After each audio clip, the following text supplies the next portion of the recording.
What's up, folks? Welcome to another episode of Watching Paint Dry here on Another Letdown. My name is Zach from Another Letdown Media and the Adjacent Hex podcast. I will be your host this evening, along with my good buddy Mike, aka Broody Gambit. Broody, how's it going?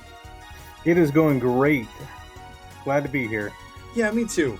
It's been a long week. I've been back in the classroom and my computer wasn't cooperating, and it's still not cooperating because I need to do this.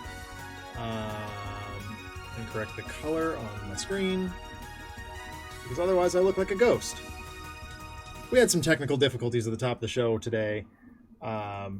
First, I got some exciting news that I needed to deal with that I can't talk about yet, but I'm sure I will be able to talk about very soon.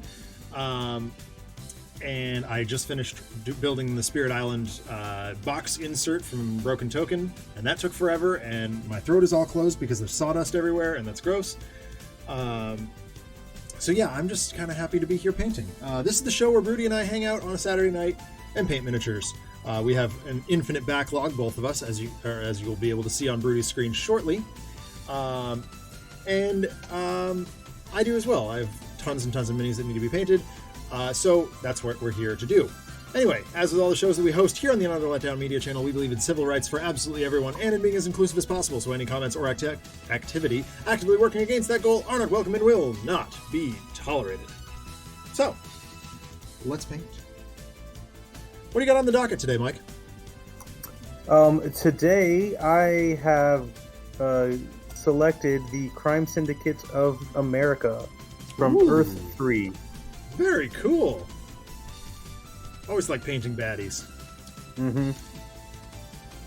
I will be working on this fine fellow from Brutality. He is a zombie dude. I'll get his name in just a second. But I forgot to put the bases on these guys. I did them many moons ago, probably when Adam was still a regular on the show. And I need to do that. I need to take care of that. So I'm going to quickly slap down some Sterling Battlemeyer and Corn Red, and we'll get this party started.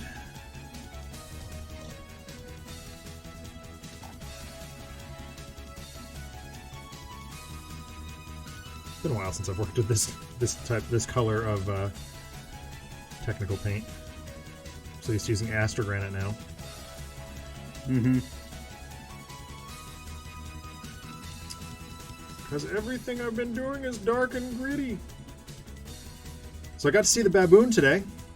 Yeah, how's he doing? He's doing all right. He's as I think all of us are. We are increasingly frustrated with the masks, but we recognize that they are a necessity at the moment. We're hoping that that necessity will diminish by the time we're properly able to hang out again. But in the meantime, we roll with the punches. And he came in to pick up some miniatures that I bought for him back in January that just recently came in. And he also passed off the HeroClix model of Anya Stroud from Gears of War that is compatible with the Fantasy Flight board game. In the same way that, some of the third-party Star Wars Legion models that you've been painting are compatible with that. So I got to pop her off that base and redo her a little bit, and so you might see me paint her on stream at some point, which will be cool. Of course, it also means I have to find space in the custom foam insert that I built for Gears to get her into the box, but that's another challenge for future Zach. That's another bridge you gotta burn when you cross to it. Exactly, to use some very Christopher phrasing. Once upon a time, when this was Adam's real other podcast, sadly there was never an overlap, and this could be his other podcast. That's not strictly true either, RPD.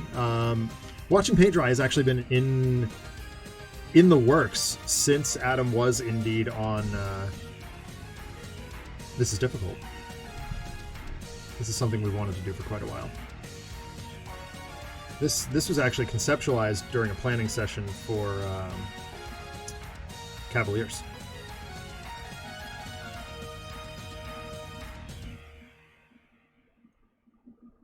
We weren't exactly sure what it was going to look like. We didn't know what Adam's involvement was going to be, but we definitely knew he was going to be doing some graphics for it. So at least there's that.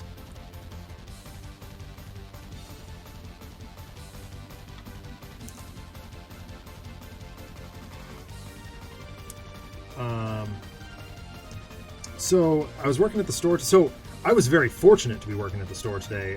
The original plan was to have the entire team down at the convention that they had in the Dirt Mall near where I live. And The Dirt Mall? It's a hockey arena, but Okay. we call it a Dirt Mall show because it's just comics. Like there's no celebrity signings or anything like that. It's just comics, which is pretty rad, honestly. Yeah. Because you don't get to see a whole lot of that anymore. And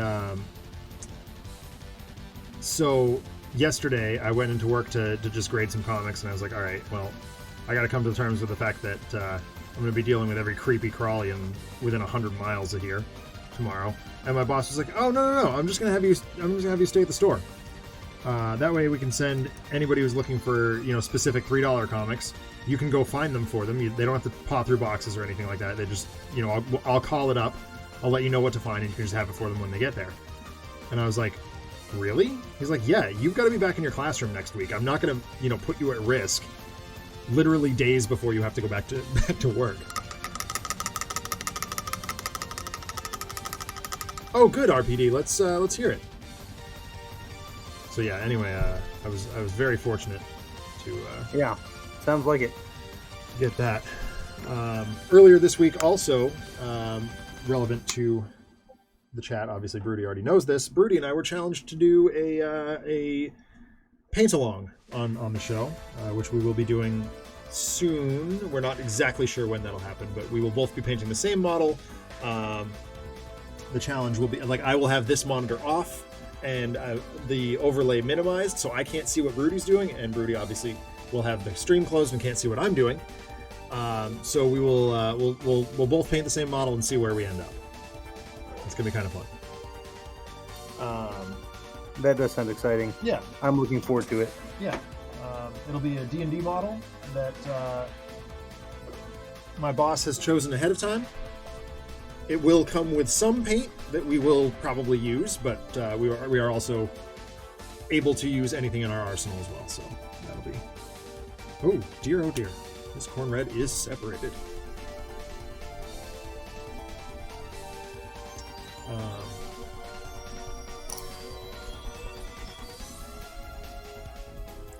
We also had a production meeting for Trapped in Arkham today, which is awesome, and we made some really cool decisions that some changes that'll be coming to the show in the next couple of months, over the next couple of months, I should say.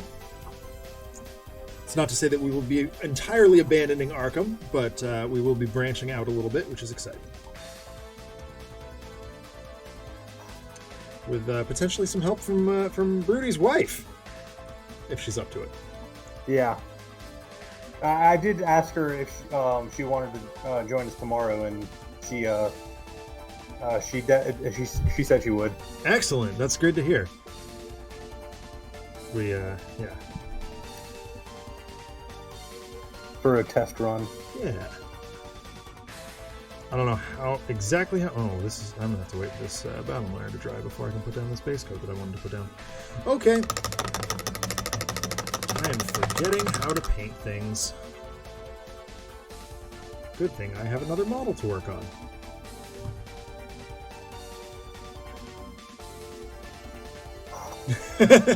RPD says he's not gonna lie, he's slightly saddened that it's not from not with some help from Broody's monkeys.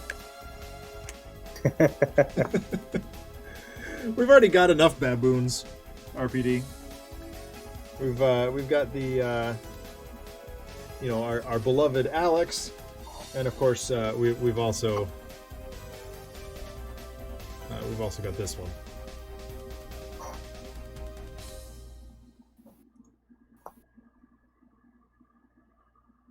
Which now I can't turn off. There it is.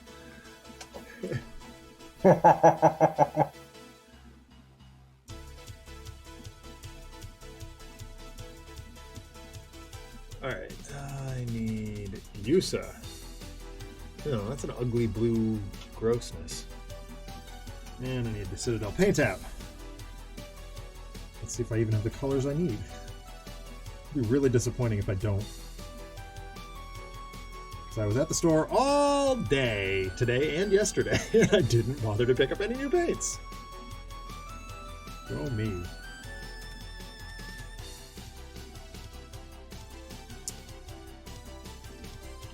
So we did have a lot of fun in Acadia last week. Wait, what the heck? Oh.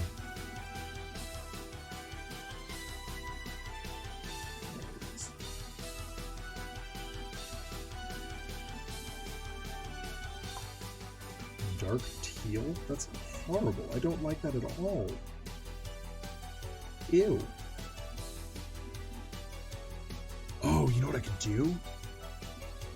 Oh, I've got an idea, Broody. Not use dark teal? I'm not going to use dark teal. I'm going to do gray with Drakenhof Nightshade over it. Nice. That's what we're going to do. I'll find a dark gray, though. Therein lies the problem.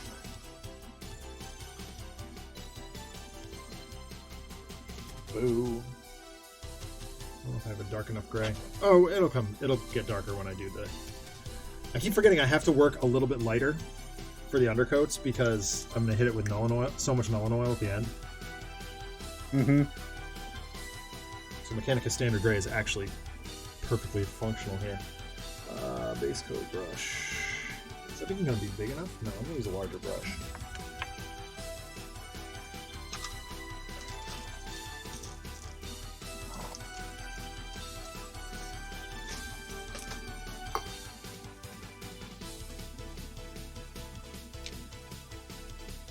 This week's a character who turned out to have a whoa. This week's a character who turned out to have a lot less of the wild mashup characterization I usually make, but has helped me solidify the characterization of a district of placeholder city. Nice.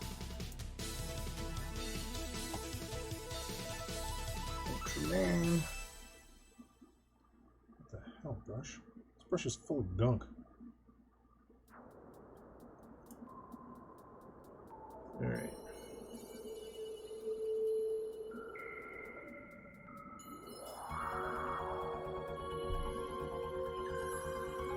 I made a mistake on these guys. I should have probably, even though they're villains, their colors still follow mostly like the bright normal superhero colors.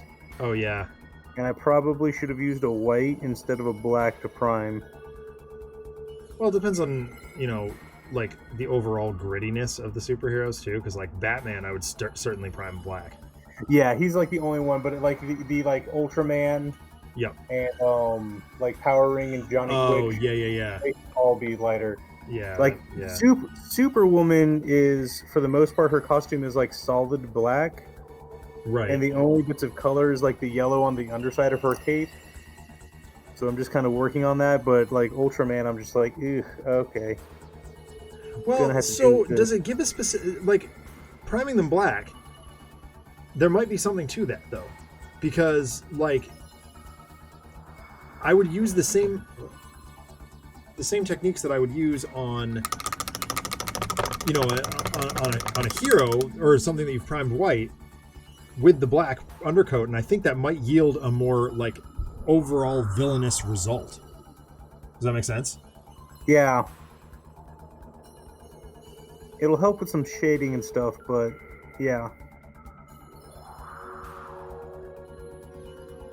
I think that's all the yellow I need. Except for I'm going to do a second coat on her cape. Mm-hmm. Because I do need it to show up a little bit better. Yep.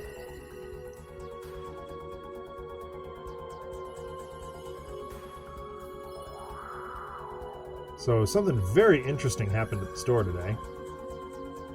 Oh, is this the special purchase? Yeah. So yeah, we were talking about it on Discord earlier. There's this guy locally. We call him Eccentric McMillionaire because we have no idea what his actual name is. But he's definitely an eccentric millionaire. He was running around the convention that the rest of the staff was at, like flaunting an Amazing Spider-Man 15, or sorry, Amazing Fantasy 15, that he has, CGC graded, and eventually he made his way over to our booth.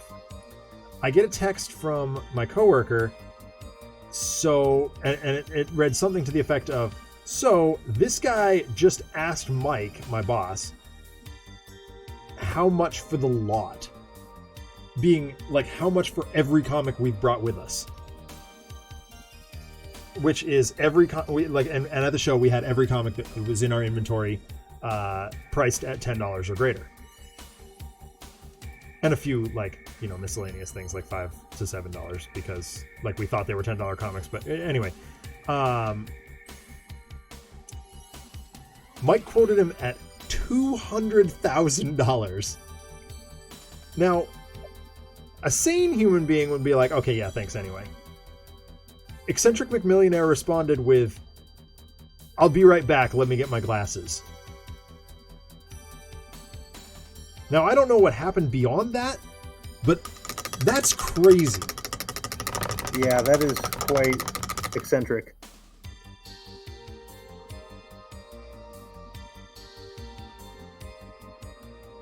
Very interesting. Yeah.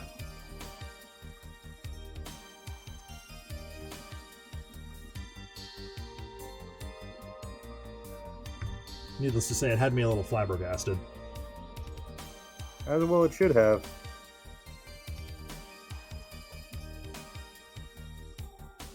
Years ago,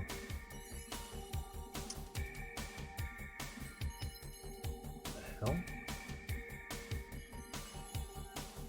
Oh, is there just water in the brush? Paint's not sticking.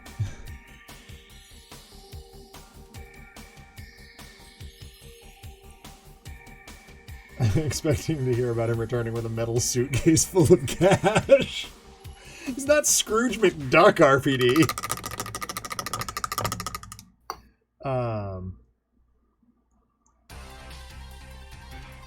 That does remind me of a story. Go on. At work,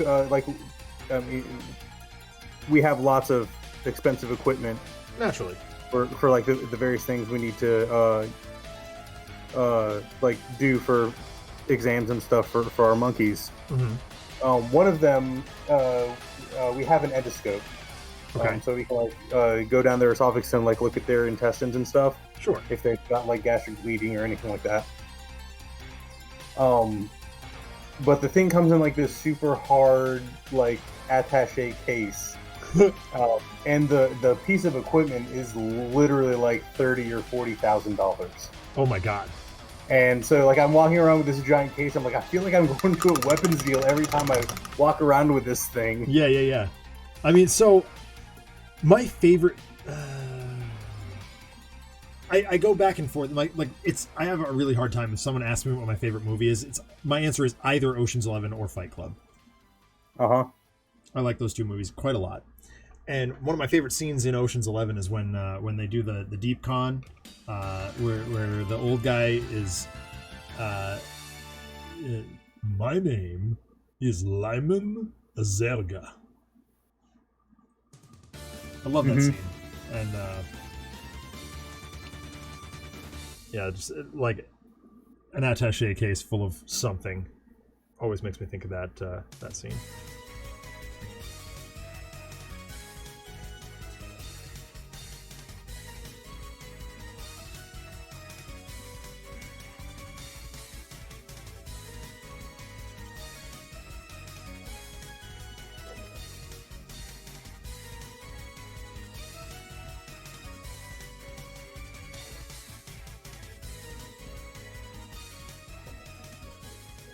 So I've mentioned the placeholder city suburbs as a location I'm mapping out outwardly.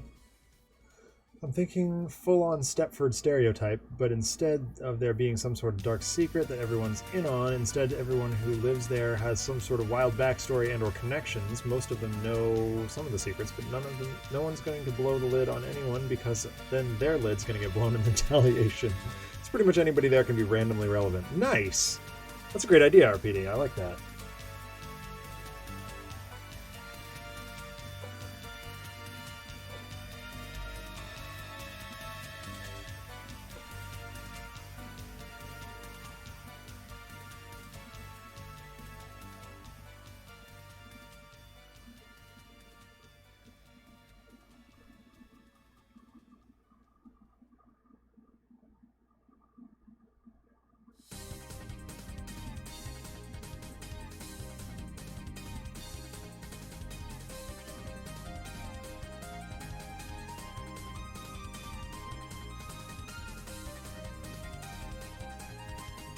That's belt.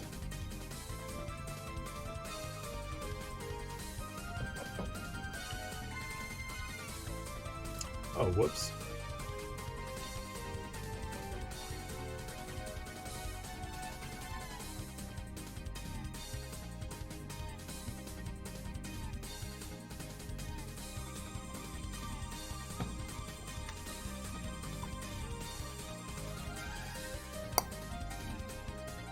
I think his cloak is the same color as the rest of him, so that's good. I'm going to assume that. Garfield would probably yell at me and say never assume, but in this case I'm going to make an exception.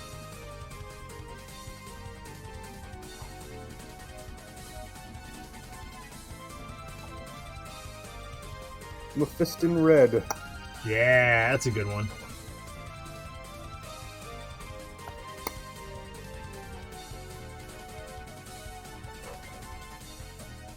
It looks like I may need to purchase some more soon. Running low. Yep. Running low on red is like the Zacton Encore autobiography.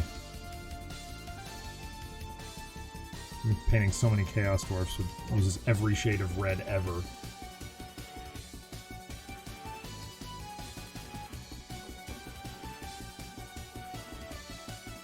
It's been really nice to not paint Chaos Dwarfs. Of course, I've got a half-finished War Machine sitting behind me, sitting behind the curtain that I need to finish at some point, and I'm just like, no, I don't want to.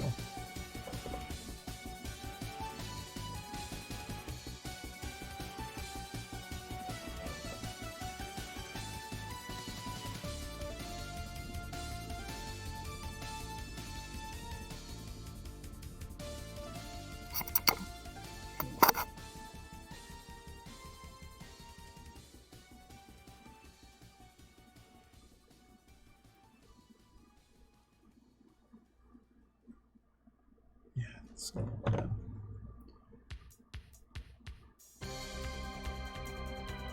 So the Aquabats released a new record today. Yeah? It's pretty good. How is it? Are you excited about it? So not as excited as I thought I'd be. I think part of that is, like, I was part of the Kickstarter for it, and unfortunately the USPS buggered the shipments for the vinyls. So I should have had it, like, a month ago. Mm-hmm. And instead it's not here. So I'm a little, like, bummed. But it is a good record, so there's that. You know, that's nice.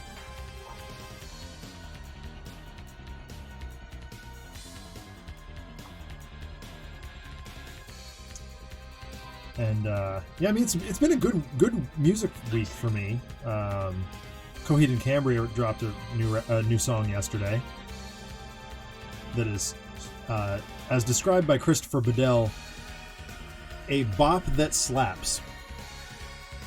I'm not entirely sure what that means, but he seems to enjoy it, so there you go. And it's really good. It's a sequel to the song Jesse's Girl, which is a very odd concept, but it really works, and they did a really nice job with it. Did they finally get Jesse's Girl? He did, yeah. He did get Jesse's Girl, and then he realized that he didn't want her. It was a very John Dorian moment.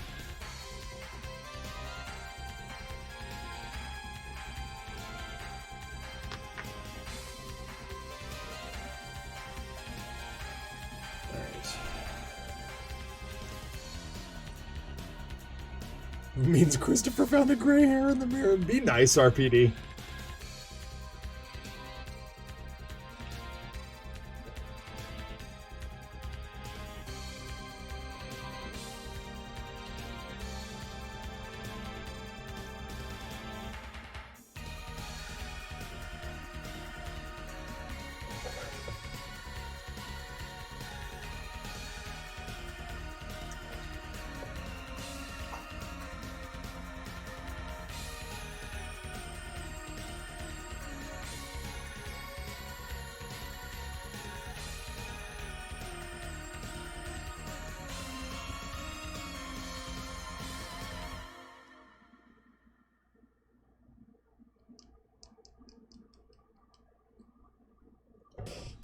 Oh god, they did not make painting this cape very easy. I think I can bend it out. Ooh.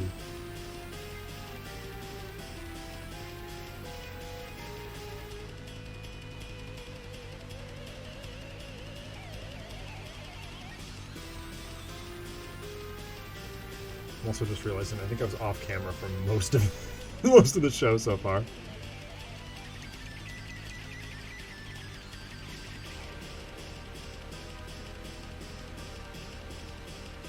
Guess that's one way to avoid looking too white. No, I meant the miniature was off camera. Oh. Which kind of defeats the purpose. Yeah. I'm still, they said the shipping would be like a month or so it's still not going to be for another few weeks. But I really want to get, the document cam I ordered. Yeah. Because, like, trying to finagle with this webcam and just kind of having it at an angle where you can kind of see what I'm doing is a little difficult. Right.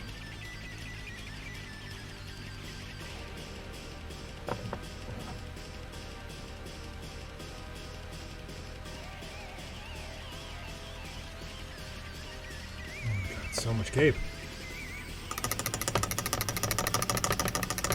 No capes. No capes! One of the few voices I don't do. I had my niece, like, endlessly amused by doing voices last weekend. She's 5. Really easy way to amuse a 5-year-old. Yep.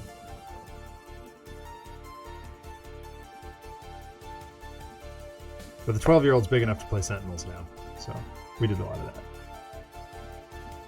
And kill Dr. Lucky. I was going to say, my nephew's 5 and just had his first day of kindergarten this week. Mm-hmm. Yeah, Finley will be starting very, very soon, and I think Amanda's a little bit bent out of shape about it. But, on the other hand, Finn is very, very, very good at wearing a mask. So there's a level of comfort there.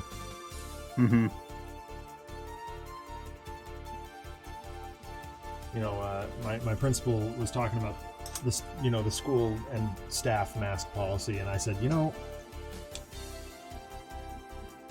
I can't speak for the rest of you, but I will be wearing my mask all day, every single day. I recognize that there are times and places that I can take it off, but I also, you know, for the purposes of my own sanity, will probably not indulge of those.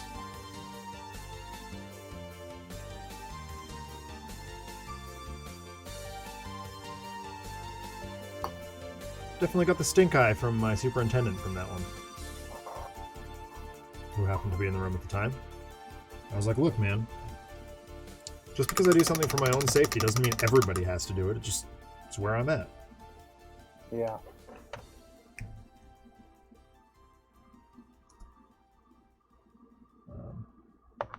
I have some opinions in one way or another about some recent hires in our district, and for the purposes of not getting myself S-canned, I will keep them to myself, but I do want it on the record that I have them.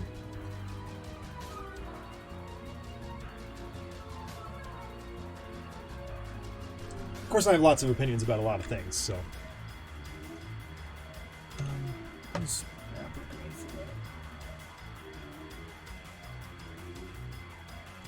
Let's say, I believe there's a saying for that. Hmm? Opinions are like Casseroles? casseroles. Everyone's got one. Yeah.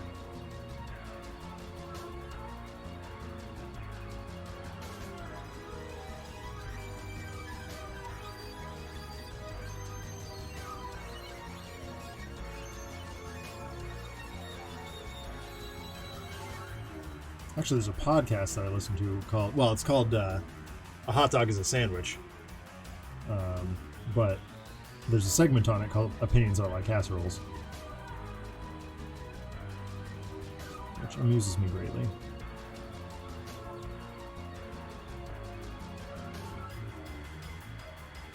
Oh, we're back to cinnamon. Cinnamon is delicious. Cinnamon is delicious. But in this case, it's a color that I'm using. Or a color pattern that I'm using. So for context of what we're dealing with this week, the audience never actually gets to see Donnie Harper until post-Oblivion. They know his call sign and they definitely recognize his car, but seeing him in person doesn't happen until we get the big Johnny and Donnie finally meet post-Oblivion and talk about their lives, their personal histories, and their futures issue. And part of that is learning that he lives in placeholder suburbs and meeting his girlfriend, who is this week's character. Nice. Oh, bugger. Sticky can of paint. I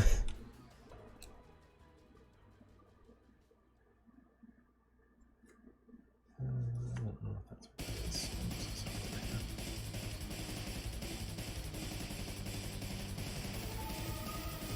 You know what? This might be easier if I bothered to use my paint remover.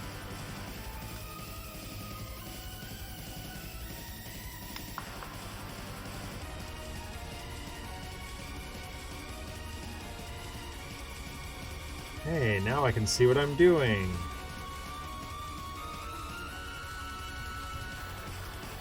What an amazing change.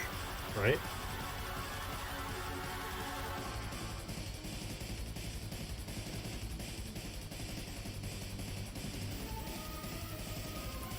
I must have used this camera for rolling dice at some point this week, because it's all out of whack.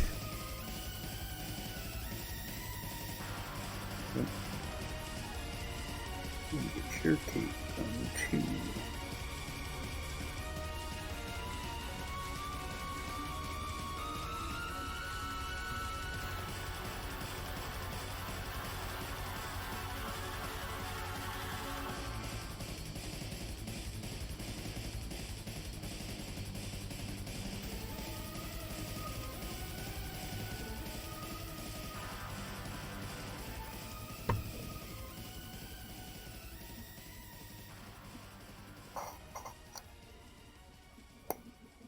Nope. Why did I close that?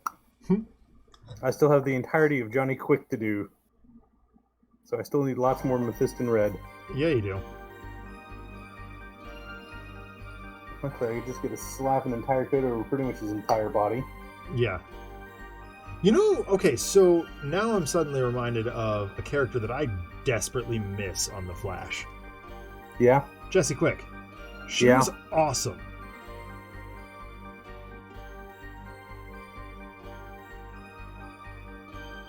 Whatever happened to her, she went back to her home Earth. Yeah, she went back to Earth too. And then that Earth's Wells died, so we haven't, I think, so we haven't seen anything from her or him. And that was Harry Wells. I believe that was Harry Wells, yeah. Tom Cavanaugh was on the Scrubs Rewatch podcast a couple weeks back, and he was very funny. Yeah, he was outstanding in that show. Oh, absolutely. The fact that they could call when John Ritter died, and he was supposed to be on the show that week, and they were able to call Tom Cavanaugh in to deliver that news and to produce that and to make that episode happen that quickly was just so powerful.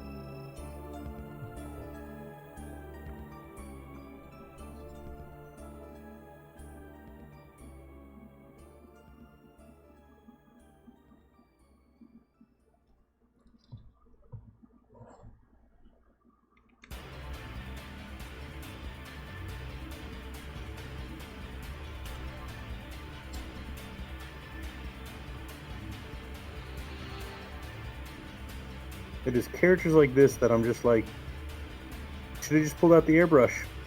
Yeah, I hear that. I'm not sure about this guy's boots. Like I'm just repeatedly alt-tabbing it just to see what this guy's boots are supposed to look like, and I think this is right. This is the character that I showed you a couple weeks ago that you were like, that's got too much detail. Oh yeah. This is my act of defiance, and I'm regretting it.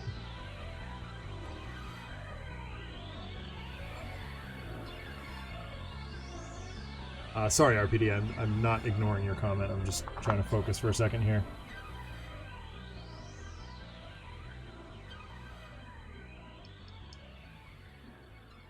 There's a lot going on in this base, and I'm trying not to slop too much paint all over the place.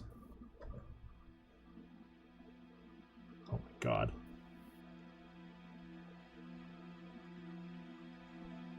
Can I get those all line? That's a line.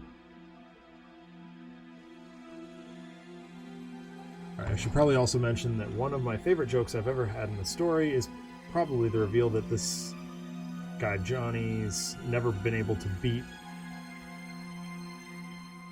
in a confrontation in all these years, despite how many conspiracies he's taken down, is quote unquote played by Michael Cera. Nice. Yeah, I love that little addendum.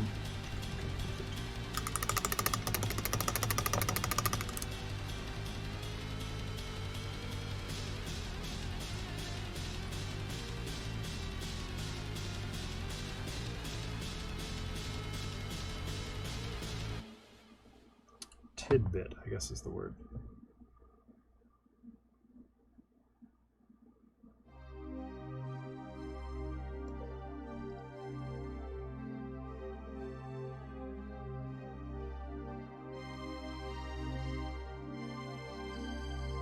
So I told you I finished Link's Awakening. Yeah. That game is sick. Did you start anything else? Not yet. I'm still rooting around. I got a bunch of stuff. Like I gotta play Mega Man 11 at some point. But that game is really hard.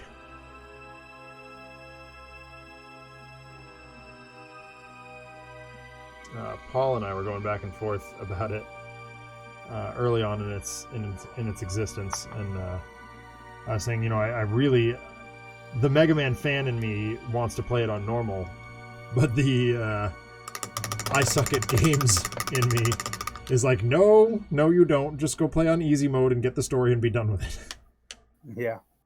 And Paul was saying even easy mode is ridiculously hard. I was like, oh, great.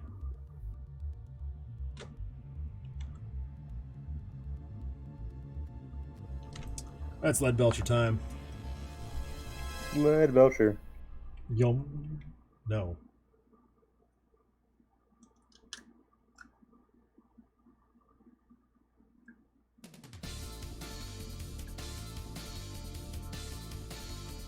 We got a restock of paint in today. And...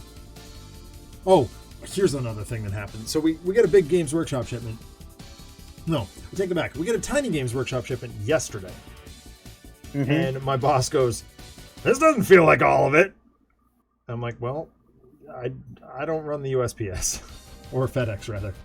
Does anybody run the USPS? That's true. Meant to say FedEx there, but yeah, correct. Yeah. And so the rest of it arrived today. Giant FedEx box. Guy who delivered it, really nice guy. I like him. Very cool. However, the package was hella damaged. Literally every box inside that package was beat to S.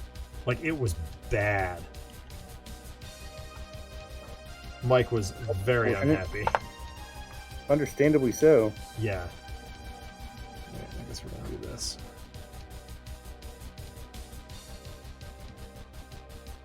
I'm getting experimental with this sword.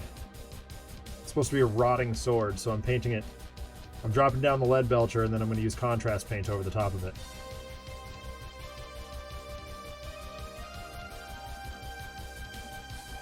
Let's see if that works.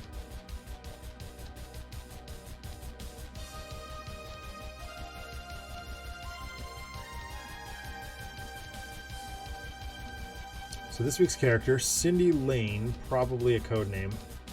X, some sort of cop, not sure if regular FBI, CIA, or some other fancy agency. Stream.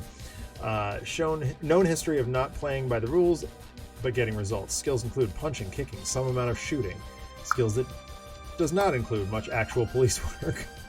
Quietly runs a babysitting service with HQ in the suburbs, played by Cynthia Rothrock. Nice. Oh, for God's sakes.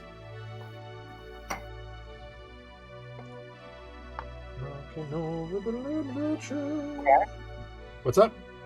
Cat just bit my foot again. Oh, jeez.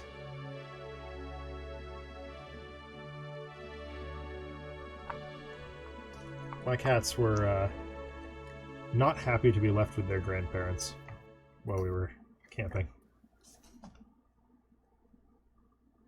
But such is the way when you have a diabetic cat who needs insulin shots twice a day.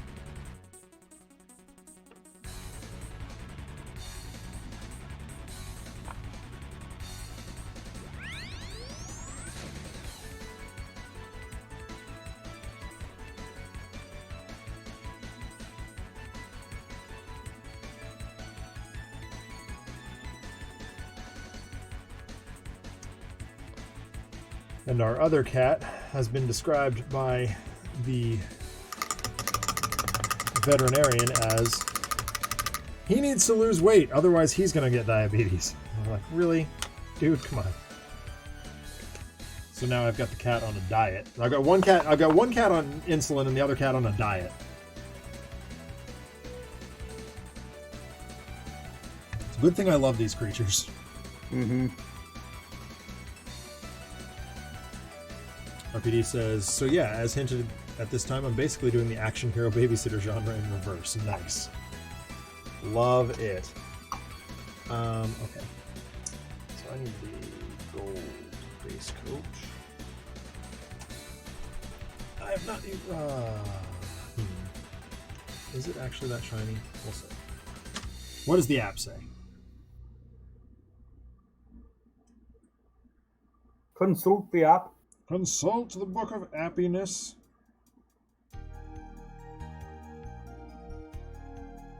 Gold. Retributor armor. Really? I don't know if I have that. I definitely do not. Although... Okay, alright. No, alright. Here we go. Straight gold starts, as I guess you would expect, with Balthazar Gold. That's what I'm using right now for Superwoman's Lasso. Nice. And I figured out... Oh, go ahead. I've got Johnny Quick's, like, he's got his yellow, like, the lightning accents and stuff like that, similar to the Flash. Mm-hmm. I was going to slap Balthazar Gold and then highlight with Runefang. Not Runefang, that's the steel. Yeah. Orc armor. Orc armor. Yeah. To, like, make the yellow, instead of it looking yellow, is looking actually, like, shiny and goldish. That's awesome. I like that idea.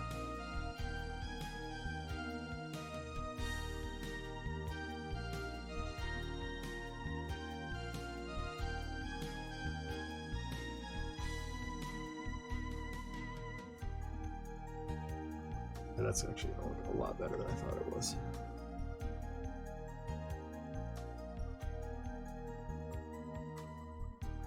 Balthazar Gold is one of those weird ones that looks very different in the pot than it does actually on the model. Yeah. It looks very, very dark in the pot.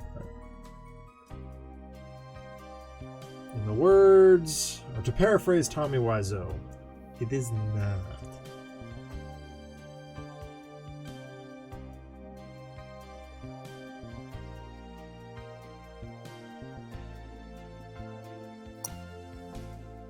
I dropped that line in a Sentinel Comics game the other day and had one of our players in absolute stitches.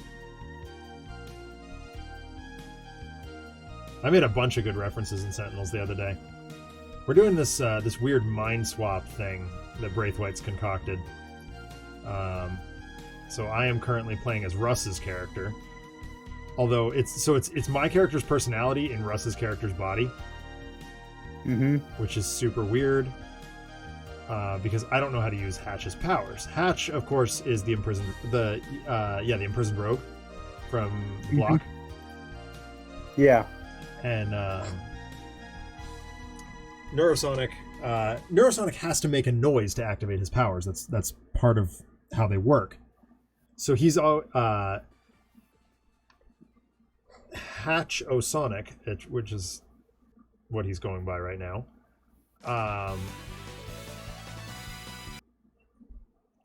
He keeps snapping his fingers, which is not something that Hatch is capable of doing. He can't snap his fingers? Yep, it's in. We made it a part of his backstory. Hatch cannot snap his fingers. Okay. Pre or post this arc? Just full stop. Like, it's just a part of his backstory. Like, in general, I guess.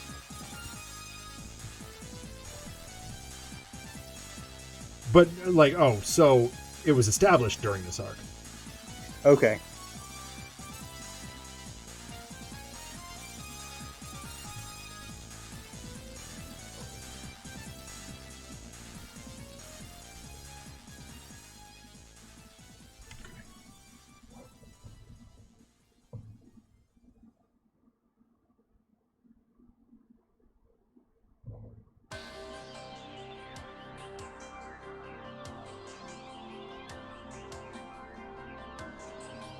Inspiration for this casting was me thinking, okay, so we have dweeby Michael Cera as an action hero. Let's take someone known as an action hero and cast them as a social service job. Who do I know that's both a highly trained fighter and non-threatening looking enough that it's believable?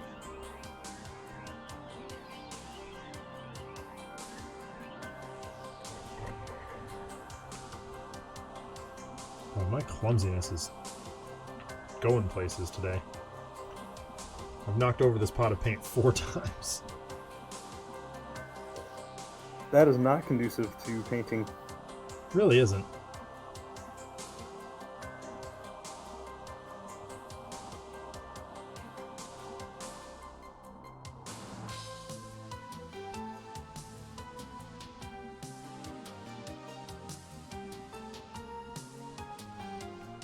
So 80s Cynthia Rothrock, definitely. Yeah, absolutely.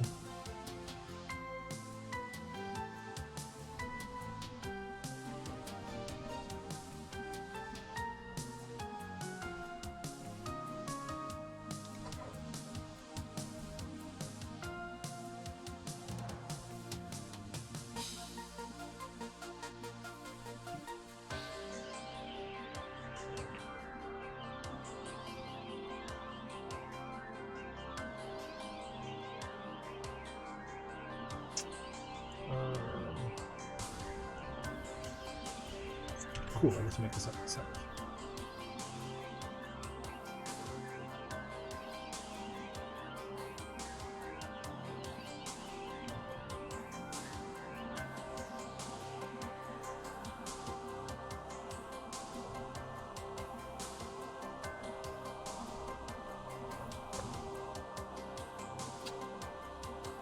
Okay. That's gold taken care of.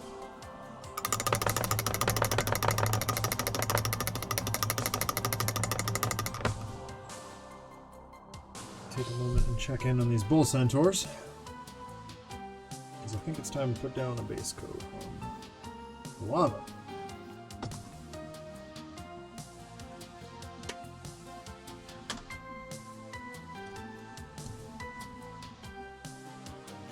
Yeah, feels solid enough.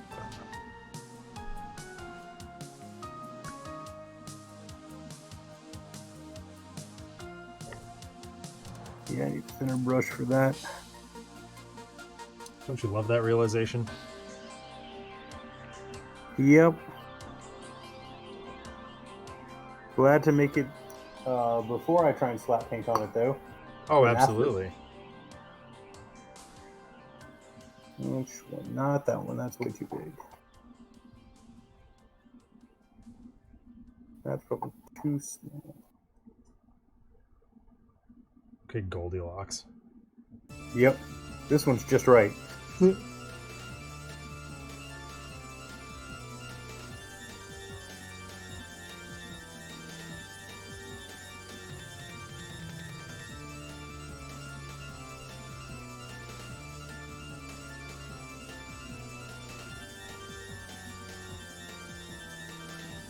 So did you resolve your mind swap, or is it still kind of... Oh no, going it on? is still very much a thing.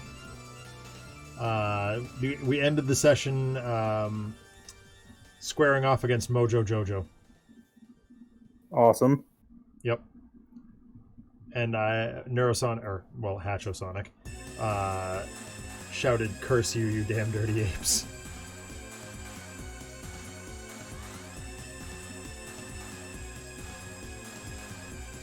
Seems appropriate. Yeah. Which Eleanor had no point of reference for, and I was really upset with her. Wow. Ellie's only 19 or 20 now, 20. So she can use the. We made a couple of references the other night that went over her head. I was like, it's okay. Ellie's still a baby. It's fine. But Planet of the Apes, I felt like she should know. I think she knew what it was. She just had never seen the movie.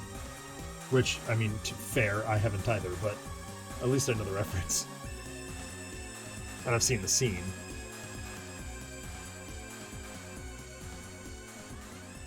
At least I haven't seen the original Planet of the Apes. I've seen some of the remakes. Yeah.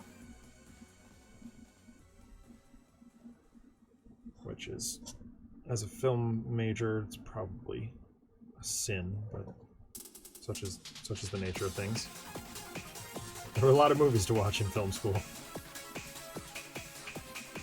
Fun fact, one of my friends from when I lived down in South Carolina, he's still my friend, but we used to hang out. He was like my GM for tons of role-playing games when I lived down there.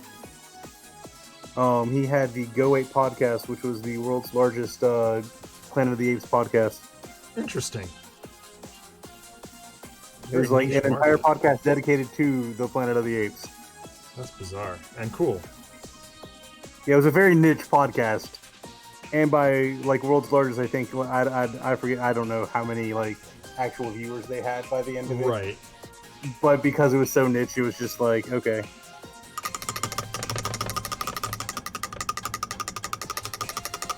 RPD mentions lots of movies to watch, lots of sins against proper, quote-unquote, proper cinema to commit, and I agree.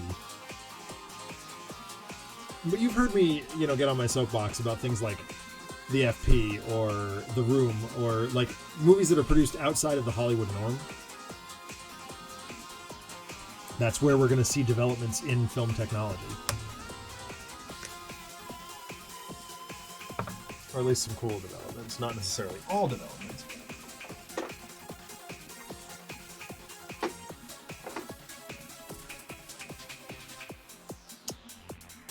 I'll just dive in. I'll give this a break.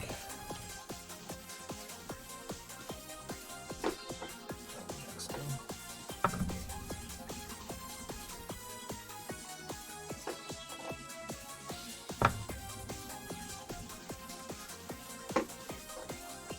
That's not part of it.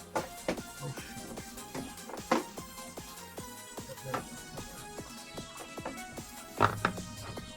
Well, I think he's turning out pretty good.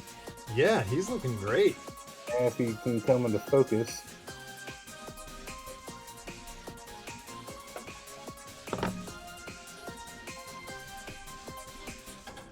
You mean digital fur technology is not where film technology is headed? Surely you jest. Are you talking about Cheetah? No, we're talking about Planet of the Apes. Oh, that too.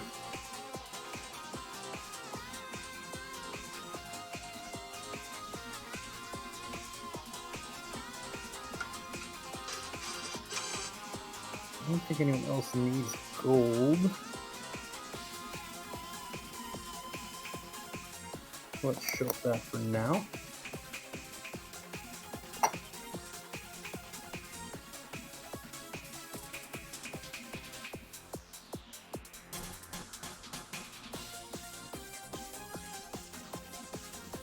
Yeah. I'm gonna have to call this pot a McCrag Blue. Had it? Yeah. Yep. That'll happen. I have a backup ready because I knew that was happening soon. Good.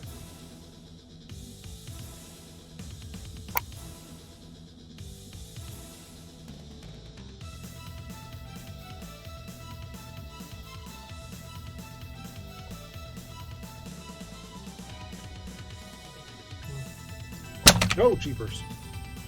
What? I was knocked over a mini. So it's fine. Everything's fine. We're good. Oh. What's that too? Get in the paint handle, you jerk. Stop it. Stop it. Mm. Mm.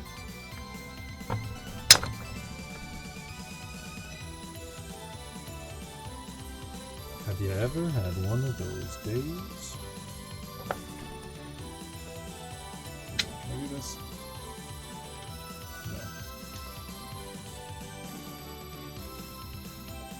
No. I realized I missed something because I'm a dummy. Learning and growing.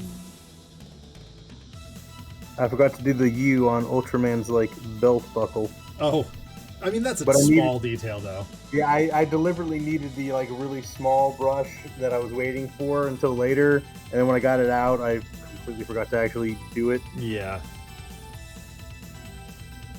Alright, we're back to the app.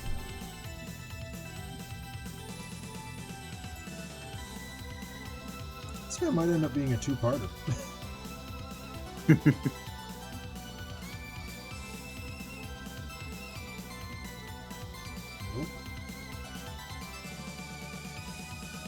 Dirty Brown. No.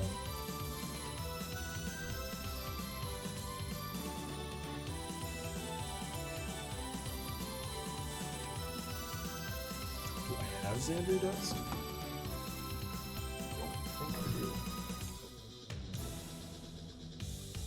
However, Death Guard Green might actually do it here.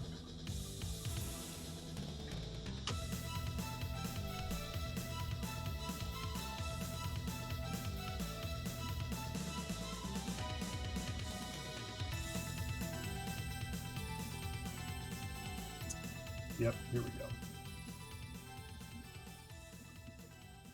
Yep, okay, cool. Death Guard Green it is. Alrighty.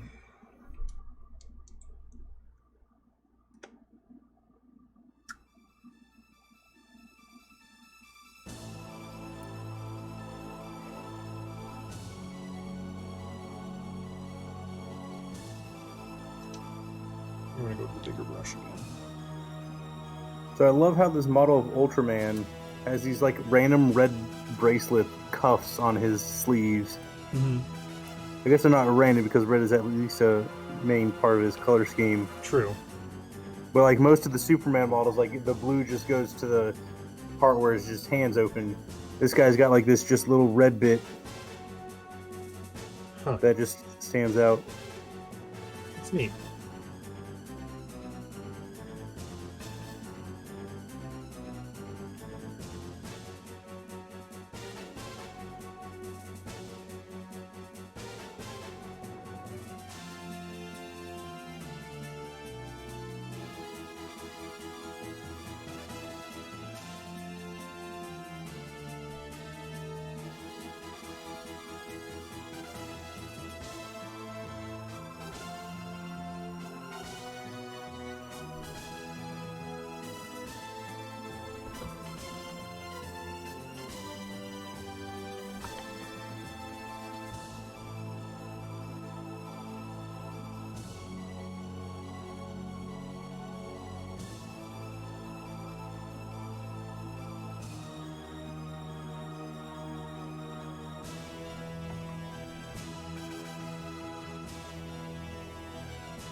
So we chatted a bit before going on air. Mm-hmm. What was your thoughts on a lot of the new drops from DC today? Honestly, I didn't have a chance to look at them. Oh, really? Yeah, so fill me in. What did I miss? So, first bit this morning, they dropped a new game called Batman Gotham Knights. Go on. I didn't watch the gameplay trailer that they released. I just saw like the kind of here's the concept, and in it, like it opens up saying like Batman's dead, essentially, and so you're following around Nightwing, Red Hood, Batgirl, Barbara Batgirl. Nice. And That's Batgirl. what appears to be Tim, I'm assuming it's Tim. He's using a bow staff, so that's Tim's weapon, as opposed to like Damian would probably be using a sword otherwise. That's true. And like I don't really know a lot of the style of game. We were chatting on the Discord, and Shamali, I think, was saying that it looks like an Ultimate Alliance type style. Okay. But yeah, I'm still waiting to find out a little more information. Yep. I think it looks great. And very intriguing at least. And I'm very excited about Tim. He's my favorite Robin. Okay. Yes, I agree. This is an interesting rabbit hole. Yeah. And I'd like to see where your thoughts lie. Best Robin, absolutely Tim Drake. 100%.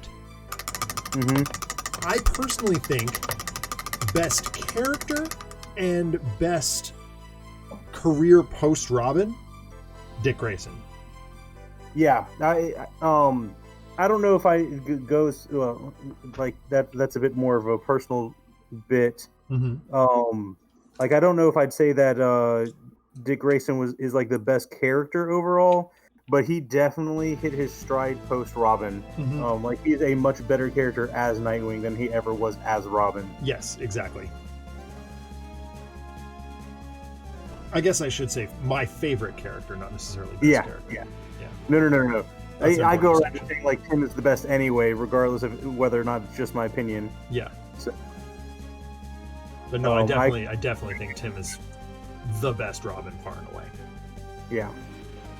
Second place is a little harder to put in because Jason was excellent. Damian's been excellent. Carrie Kelly was a great Robin in her own right. Stephanie was Robin for a while. Yeah. Although she was not very good at it. No, she wasn't very good at it at all. But I mean on purpose though. Yeah. I mean, Wargame was her fault entirely, but that was also with her as Spoiler, not as Robin. Yeah. I love Spoiler. I'm sorry. I have a soft spot for Stephanie. Yeah. Once again, that's another character, like, I never liked her as Robin, but I do like her as Spoiler. Exactly, like, she's not a bad character, but she's just bad as Robin. Yeah, exactly. Tim's big mistake. Because she was very expressly just like a stand-in for Tim when he went to go do other things for a little bit. Like, and it was like a known quantity, like, oh, I'll be back in so long, so like you're definitely temporary. Yeah. But Damian's been excellent, and somewhere Adam's suddenly cutting a wrestling promo on you that opens with, "Now let me tell you something, brother."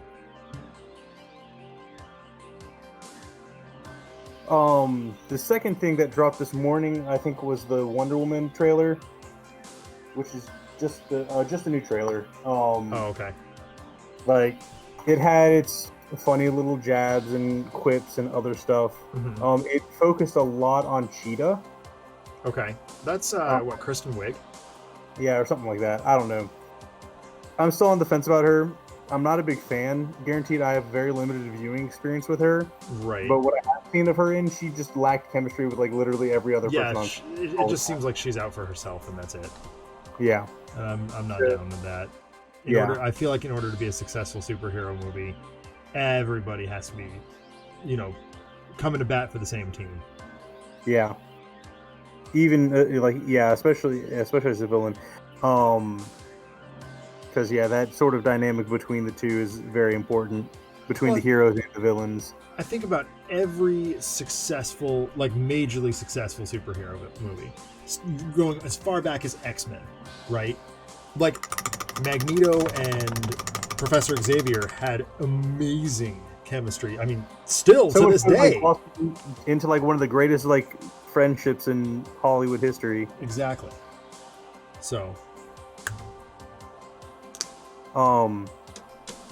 trailer was fine. Like I said, it had a few quips. I still want to see more Maxwell Lord. He's also like a villain. Yeah. But Pedro Pascal is playing him. who's an outstanding actor. Yeah, absolutely. And Maxwell Lord is such a key part of like Wonder Woman's character development with the whole like she murders him bit, and that kind of causes a giant rift between the Trinity and everything in the comics. Yeah. Guarantee it's not set up as strongly in the movie universe, so like if there anything like that similarly happens, like it probably will not have the same sort of connotations. Right. But I'm very interested to see the character as a whole. Yeah, for sure.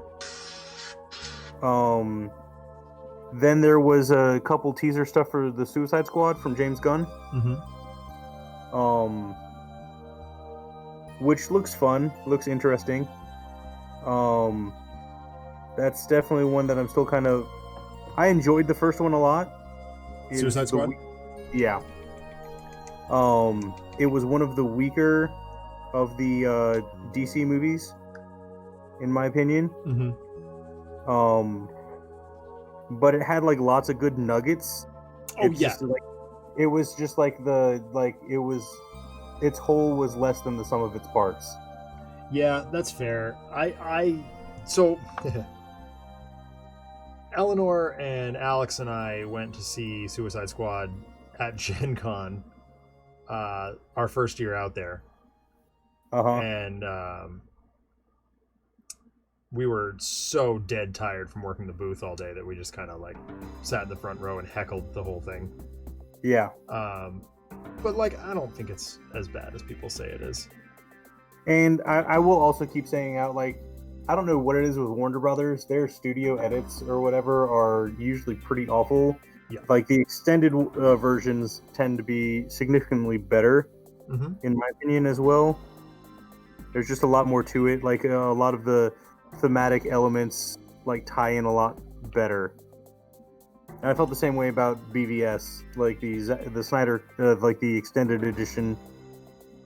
While I like the theatrical, like definitely adds a whole lot more that kind of makes a lot of it stick. Sure.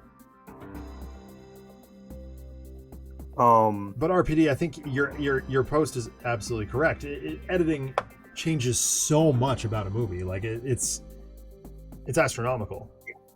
And when a studio insists on having final grab, you're gonna lose a lot of the artistic vision. I've seen that video. I know which one you're talking about. After Suicide Squad, well, I guess along the same lines of Suicide Squad, Rocksteady has their new Suicide Squad game. Yeah, is that supposed to look like an Arkham style? I assume it is. Because I really hope so.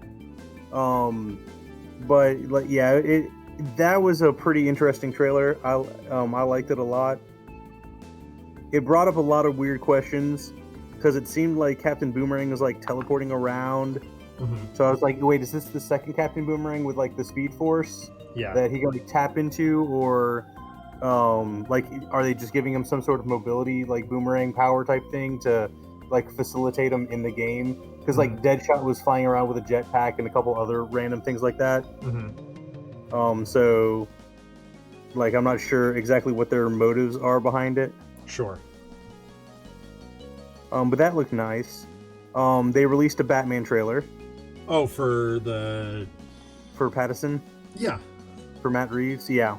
And that looked I don't know what to think about that yet. Like I'm excited about it, but so he has worked his tail off to distance himself from Twilight. Oh, most definitely. Like even during Twilight he hated it. Yeah. It was a paycheck to him.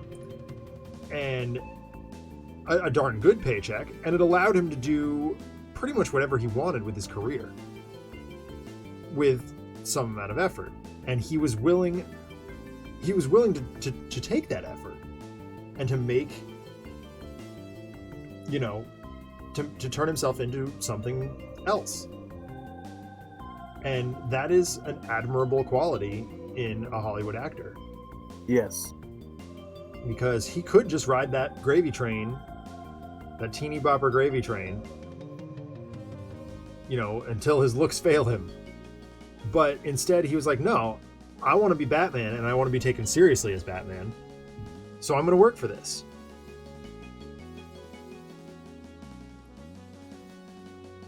I personally, like, when Ben Affleck was cast as Batman, I was over the moon. Yeah, I really liked it. Like, after Heath Ledger as Joker, and I did not like that casting. Oh, see, I loved it. I didn't like it when they announced it. Right. After seeing it, I was just like, okay, I'm just gonna trust casting directors from now on. Like, I don't care who they cast. I'm just gonna be like, okay, whatever. I'm sure you saw something in them. I'll wait till I see before I make judgments on stuff. Sure. So like Ben Affleck got announced, and I was like, okay, interesting. I'm like, I like Ben Affleck, but I do too. I really do. I'll wait and see. And everyone was hating on it, and I was just like, nah. So wait.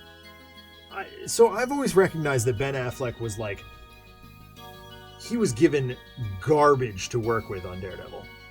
Oh yeah. Like, the whole production was a mess. And I always said, like, the reason that I'm a Daredevil fan is because I believed that it couldn't be that bad. And I never once blamed Affleck. I was like, I don't believe that it is his fault. Yeah. And it wasn't. It really, really wasn't.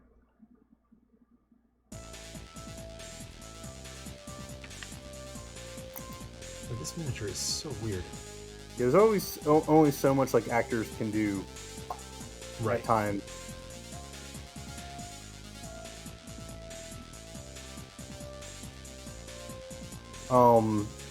What was the last one was obviously the Snyder edit for Justice League, which looks really good. It pretty much looks like an entirely different movie. Oh, see, that's awesome. Which they like. Apparently, 75% of the movie is completely stuff that was not released originally. Huh. So, like, a significant chunk of it is completely new material. Like in the trailer, like I recognize like 5 shots from the original movie. So I'm very much looking forward to that. I don't know that I ever actually ended up seeing that one, just because I heard it was such a train wreck. Yeah, in terms of production, it was weird. Yeah, like I think a majority of its problem is like the tonal shift, like in movie between Zack Snyder and Joss Whedon. So like the thing just like yo-yos your entire like emotional like train of thought. Yeah, like trying to like fit into what's going on in the movie. So like some of it's like lighthearted and random quips, and then the others like all like dark and serious. Yeah, I don't like that. And you're just like emotional whiplash. Yeah. Well, that's a good way of describing an emotional whiplash. I like that. Yeah, I was so lukewarm on BVS and Man of Steel and all that. I was just like, I don't care. I'll wait until someone loans it to me. No, so far nobody has. So. Wow. I mean, if we were closer, I'd loan it to you. Yeah. I know. Because yeah, like I'm a huge proponent of BVS and a lot of the other DCEU movies. Like I really like them. Yeah. In fact, what gets me is like BVS came out the same year that Civil War did. Yeah. And the funny thing for me watching both of them is that they are pretty much the same movie. But I feel like BVS at least has all of the characters behaving internally consistent in a way that like Civil War doesn't. Because like in Civil War, it's like who decided what side that they were fighting on? Like it just seems so arbitrary and random. Like what's it like? Like in the beginning of the movie, Black Panther's like, we are in the UN and we need to like, someone needs to have this, but like I guess I'm gonna swap sides for no reason or be on the side against it because, or sorry, no, I'm saying that backwards. He was like, his father was saying, the UN needed that, but he was like, do we really need oversight with all this other stuff? Like, they just get in the way. And then his dad gets killed in the bombing, and then he's like, oh, the guy who did the bombings on Captain America's side, I guess I'm going to be on Iron Man's and be completely against it. And kind of the same with Natasha and just Iron Man in general, the way that Robert Downey Jr. has been playing him up, like the entire MCU, like does not, like I don't buy for a second that he would lean towards the registration side. Yeah. It just seems so wacko. Yeah. But, I mean, they also... So, interestingly, I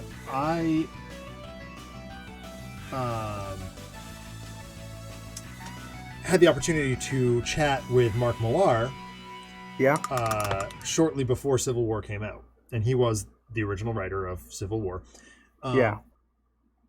If I understand him correctly, and he was... So, it was a conversation with a lot of us standing there and a lot of opinions flying in all directions.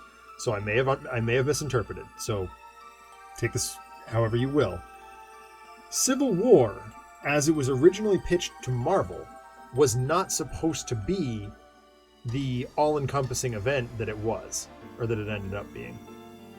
It was supposed to be a one-off, or like a mini-series, well, maxi-series, non-canon maxi-series, a la like Old Man Logan or something. Like Old Man Logan, yeah. And Marvel loved the idea so much that it became what it became. And when they were producing Civil War the movie, nobody talked to Mark. Nobody even asked what he thought. And he was a little butthurt about it, and rightfully so. Like, understandable. Yeah.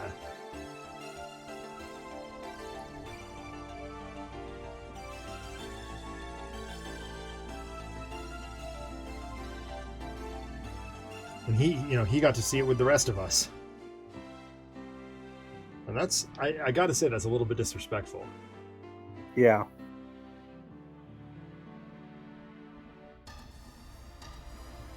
Suffice it to say, Iron Man versus Captain America was largely the base work, the groundwork for the original Civil War comics. Although definitely not over the same set of beef. I was actually complaining to a friend a little while ago about how like Marvel gets so event heavy. And it seems that since like Avengers Disassembled, that they've been saying like with every major event that they've been planning this since Avengers Disassembled. So it's like Avengers Disassembled happens, House of M, and then things quiet down, and then it's like I forget if there was something between House of M and Secret Invasion, but then it was like yeah, there was. It was.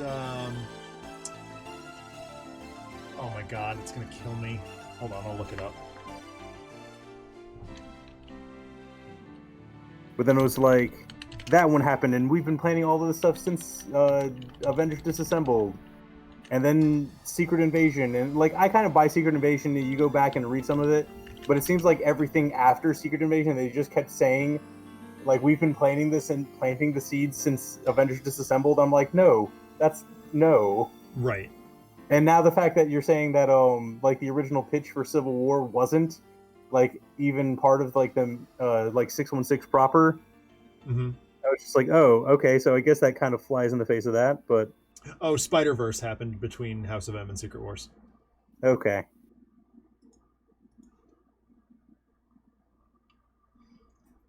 So not something enormous, not, but yeah.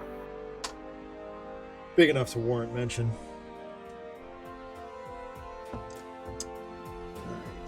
What's next? So many base coat colors in this model. No, I guess it was just spot with the gray. Is there a good base coat gray? I use Mechanicus Standard, but I don't love it. Because like the only gray I have is like the Dawnstone Lair. Yeah, I use that a lot actually for instead of a base coat. Okay. And that's what I'm using right now for Owlman. Mm-hmm. But like, it sometimes requires me to put on a couple extra layers to get through for like as a base coat. Yep, that's about right.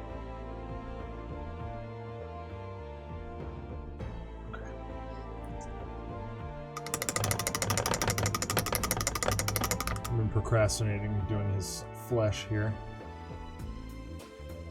Now, since we brought up Millar, did he have anything fun to say about Trouble? Because that's another book where I could force an answer. If I could force an answer, I'd ask Christopher and Adam what's Sentinel's X equivalent. Not that I recall RPD. He may have said something, but like I said, there was a lot of stuff going on that day. Quite frankly, I consider myself very lucky to be able to have, sat down and grabbed a Guinness with him at the end of the night.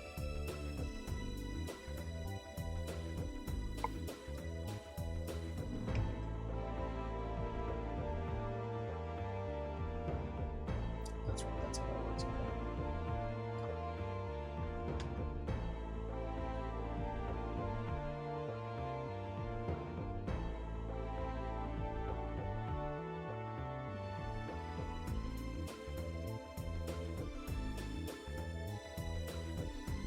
So one of my students just posted a meme that said, "You may be old, but are you this old?" Former students, I should say. And it shows the Disney Fast Play logo from a DVD menu back in the day. and I said, "Please," and posted coming soon on video cassette.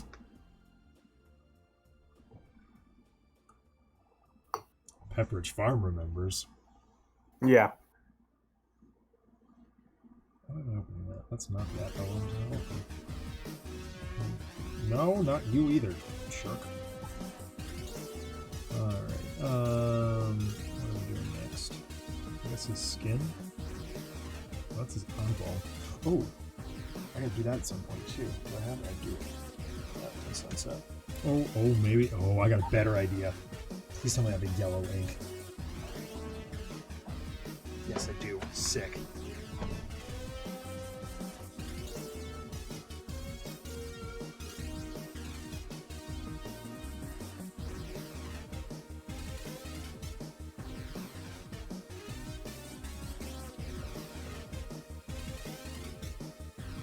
Okay. Rakarth flesh it is. If you don't mind, I'm going to repost some lines that got swallowed earlier. Yep.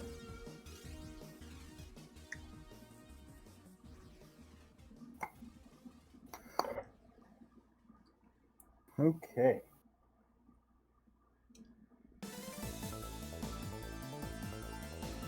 Does anyone need Leadbelcher except for Owlman? I don't think so. Leadbelcher time. Leadbelcher time!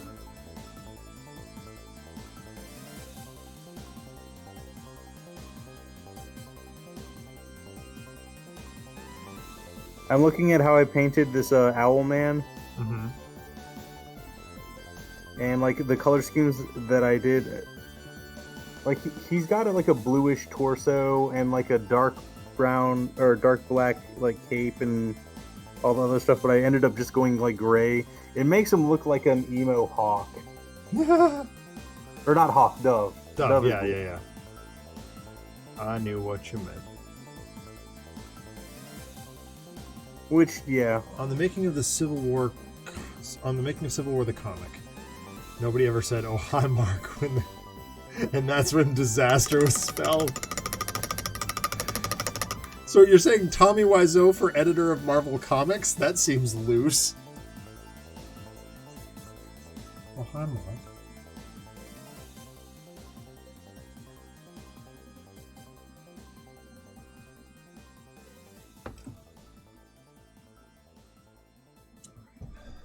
The other side of his face, which is like, oh, actually, hold on. Could I do it that way?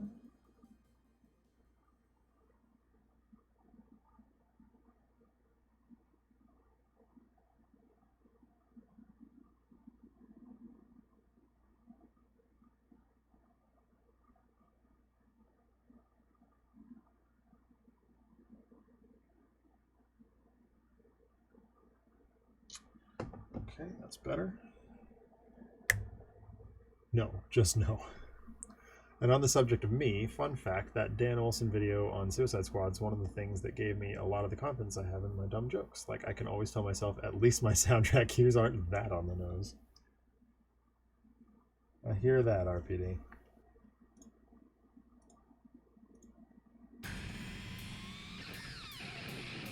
Boy, YouTube's being extra ornery tonight.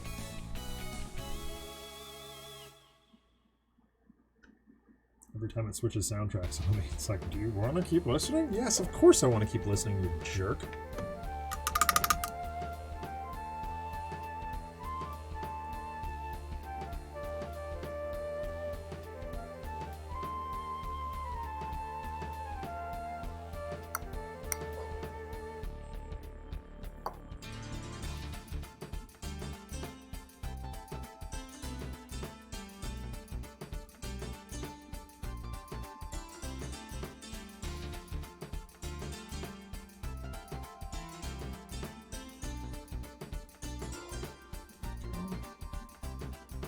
That.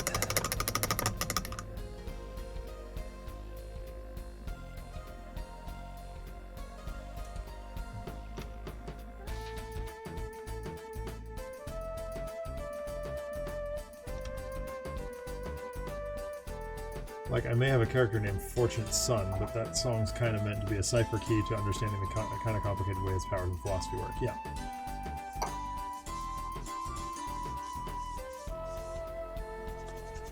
It's cold in my office tonight.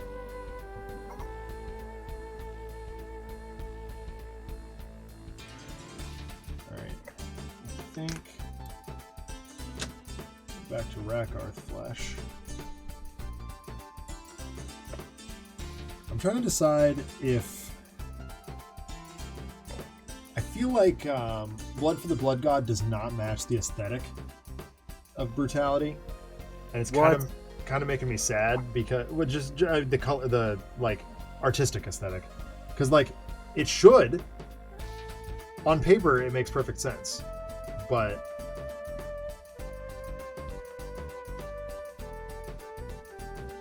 it's too shiny.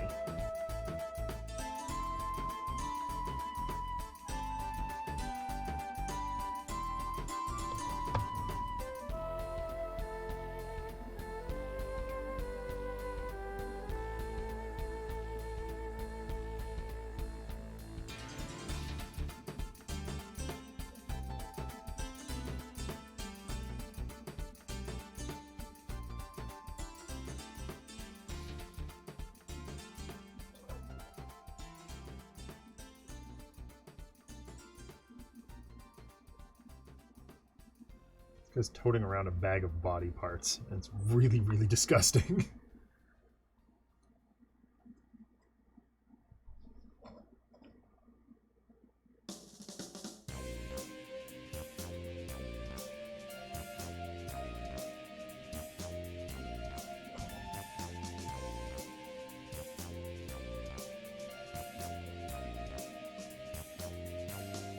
Fortunately, they're all the same color, they're just going to get shaded differently.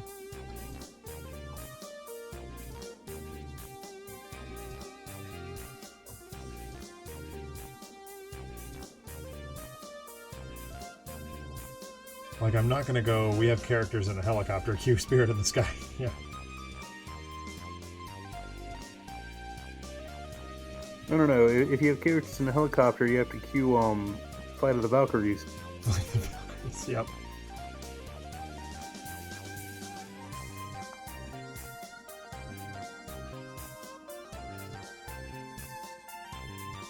Or Long Tall Sally. Yeah, that's also an option.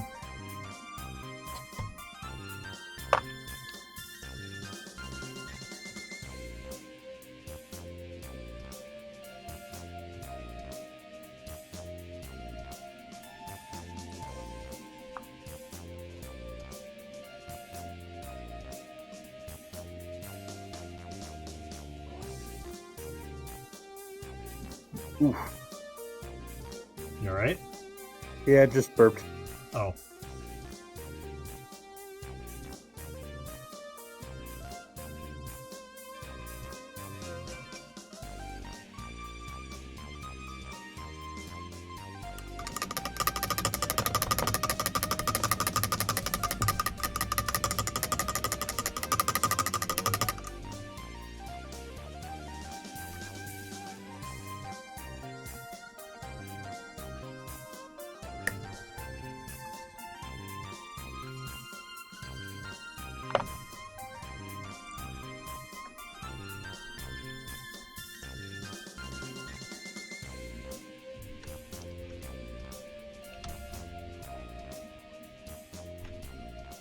Yeah, that'll work. Oh wait, no, I want to use those for the rats, so I guess... Oh, Null and Oil. Right, gotta go brighter. Ugh! It's killing me.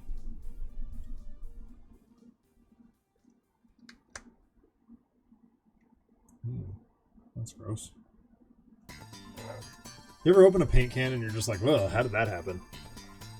Sometimes, yeah.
Base. And then rats. Just rats, okay. Boatloads of them.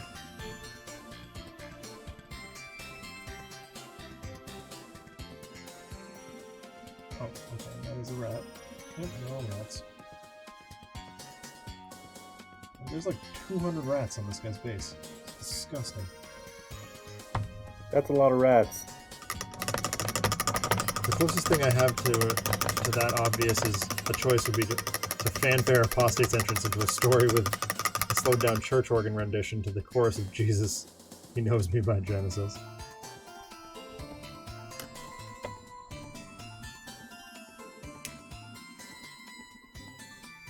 Alright. Just the rats to go for base coating, I think. Could be wrong. There might be some vitriol on the base that I need to handle, but we'll burn that bridge when we cross it.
Well, that's very green. What? Whatever you're painting. Oh yeah, Power Ring. Yeah. Also another one of those where his like bodysuit's like an entire just single shade. Yep. I'm not sure I'm as much of a fan of this light green, but I tried the Wog Flesh as a base and it was a bit dark. Mm-hmm. So I'm hoping after throwing some like what's it called, Beeltan Oh, green yeah. over it, that it'll darken just enough to be more of what I want. Yep. And now for ceramic white for his gloves.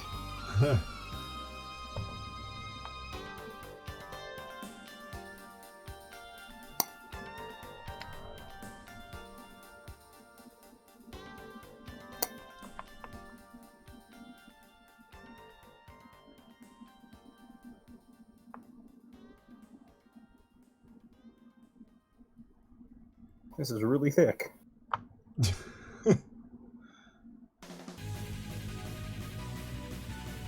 What was it we were saying about, whoa, how did that happen moments?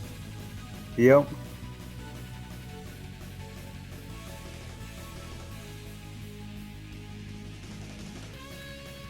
There is indeed some vitriol on his base, so this breaks up the monotony of everywhere rats. I was about to say, my rat catcher from TMNT, Yep. he's only got like 6 rats on his base.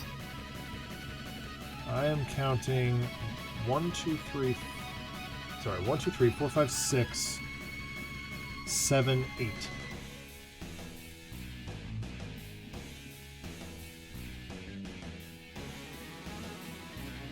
Bunches and bunches and bunches of rats. In there.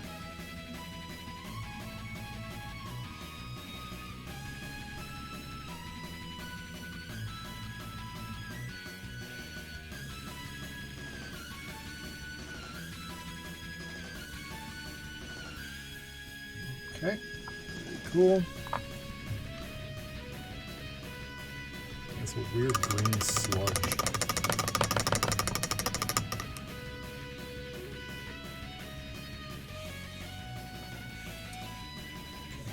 Guess we're using the anti-flush again. Contrast. Try Celestial Gray. Yeah, this will look cool.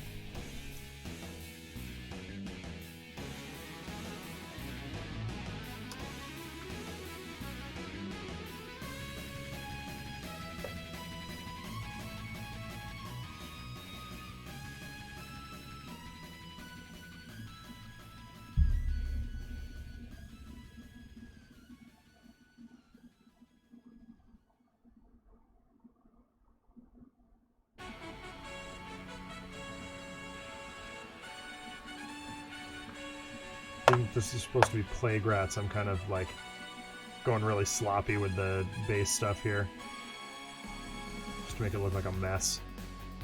Yeah. Tell you one thing. 5 minis tonight,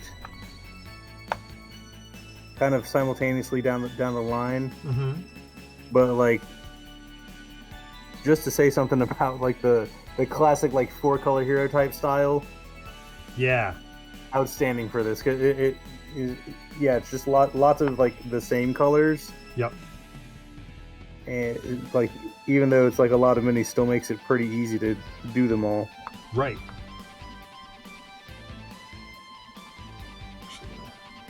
Get a little clever here.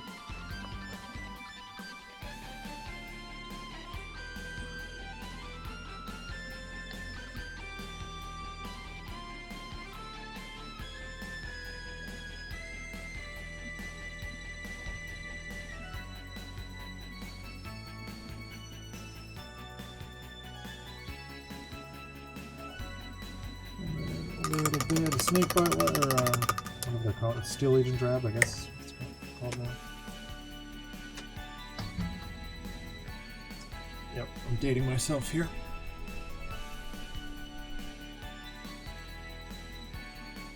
That's better. Oh.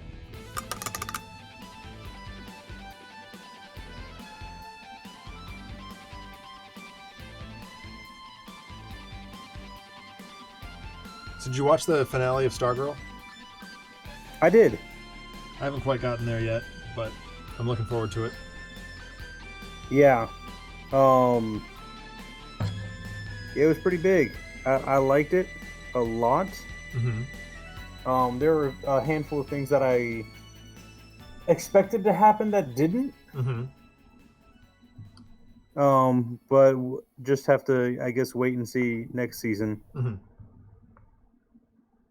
I am concerned about it going straight to CW without quite having the same like budget from DCU. Well, yeah, I mean, it worked for Supergirl. Going to CW from CBS. Yeah.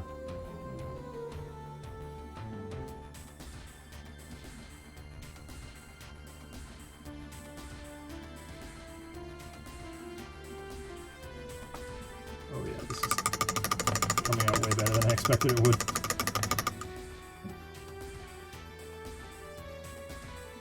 This bag of body parts is kind of proving a little tricky because I don't want it to decay, to like be too samey, but at the same time I definitely want it to look decayed. Open.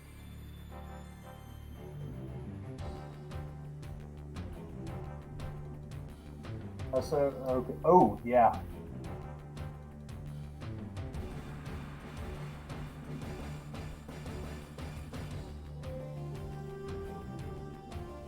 Actually using like art techniques here, not just minis painting techniques.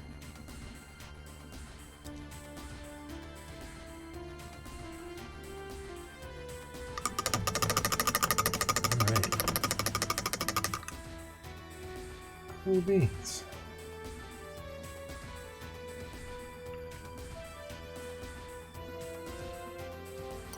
So I'm actually going to do the basing now, putting down the astrogranite now, because when I go to do the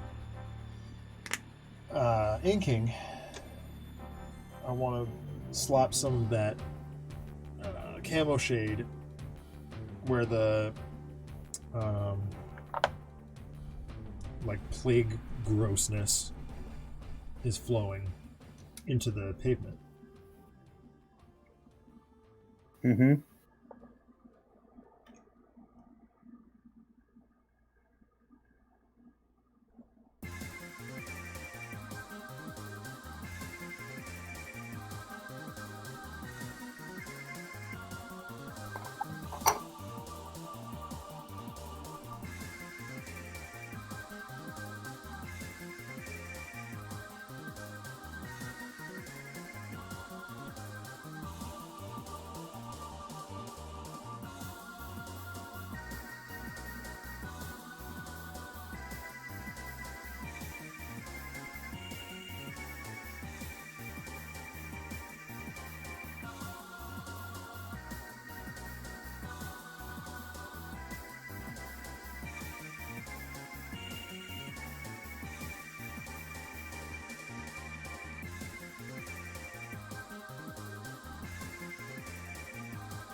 Also noticing that some of the rats have visible tails, so I need to go back and do that too. Rat skin flesh. Yep. Kind of the obvious answer, right? Yeah.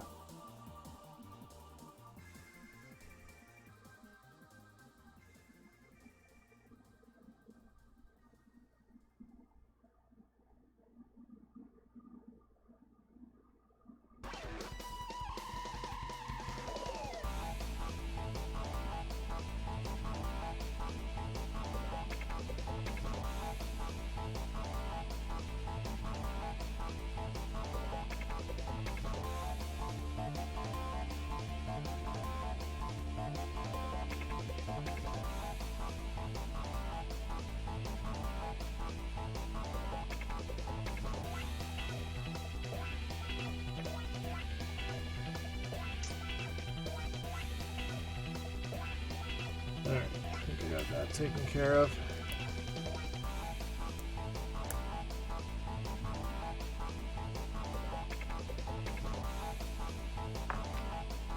Let that dry while we do the dry brushing on the bowls. Or, actually, no. Oh yeah, no, I have to do it that way. Derp.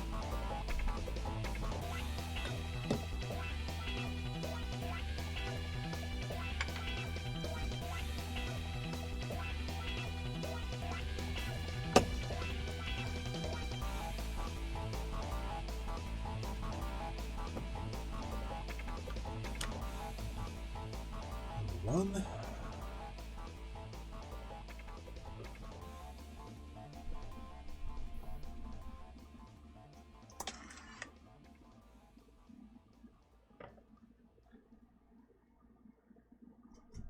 Ooh. That's not good.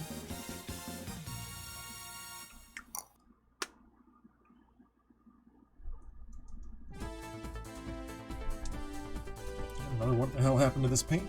Can't remember. That's number 3 between the two of us.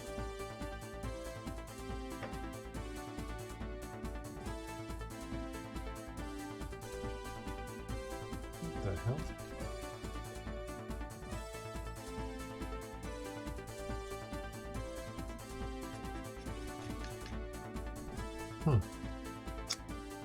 Well.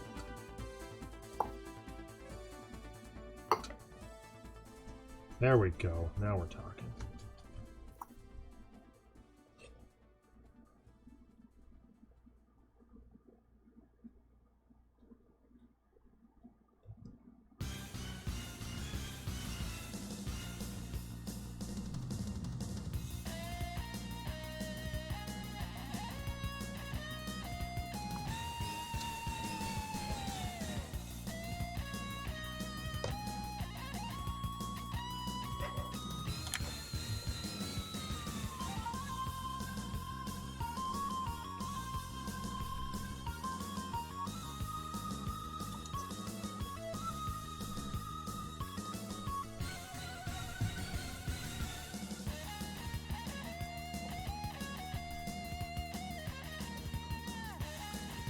So as for signature vapor powers, I feel like I've found a good solution to not having to do too much car research. I'm just going to use a Burnout Paradise car since that's just about the only game that doesn't use licensed cars but actually applies consistent and realistic badging to its made-up cars. Nice.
So in other CW TV disastrous happenings, they picked up the rights to the UK show Taskmaster, which I adore. I absolutely love that show. And they broadcast one episode of it, and something like less than 2,000 people tuned in. Yeah. That's really bad. And so it got canceled after one episode. And I was really sad because I was like, oh man, this is my opportunity to see more Taskmaster after the seasons that they can legally put on YouTube are, all up to YouTube. Turns out CW was like, okay, we hear you, those of you, the 2,000 of you who actually bothered to watch this show, here, have all the episodes all at once on the app. Wow. Yeah. So I'm very, very happy. And I've been happily binge watching the ongoing degradation of one Alex Horn.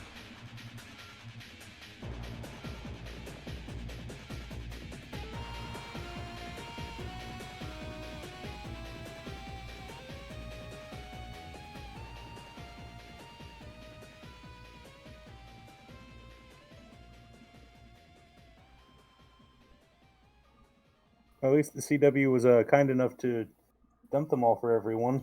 Yeah.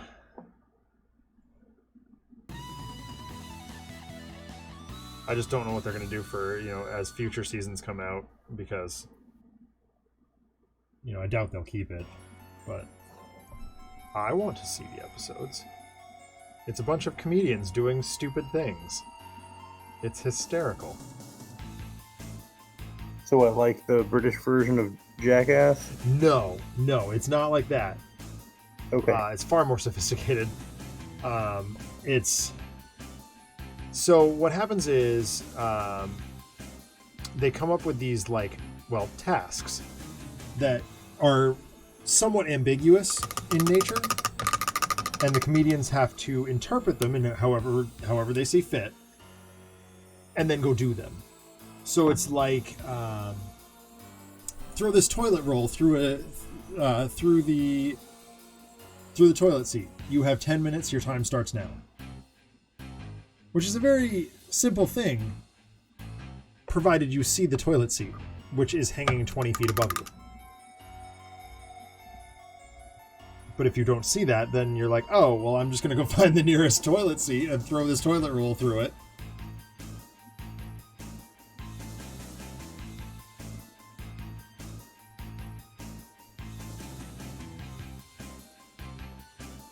Mm-hmm. It's funny. I enjoy it. Yeah. And the commentary, largely is part of its charm. Because at the end, the Taskmaster then grades you, or grades them, and invariably they end up whining and complaining about whatever Greg Davis says they did wrong. And he nitpicks, hardcore. Which is very funny.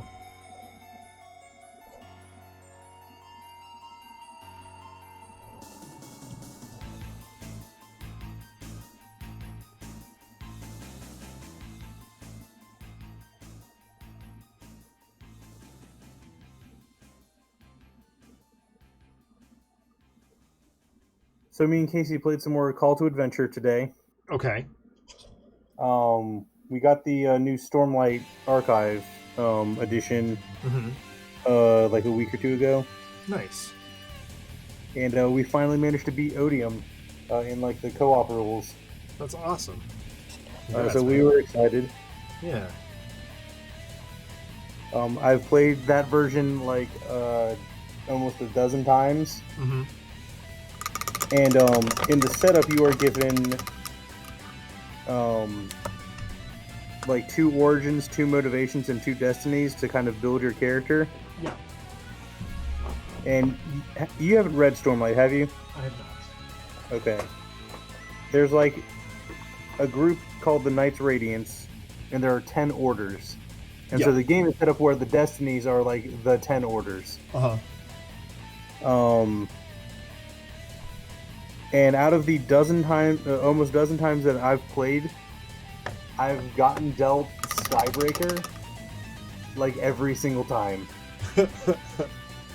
Which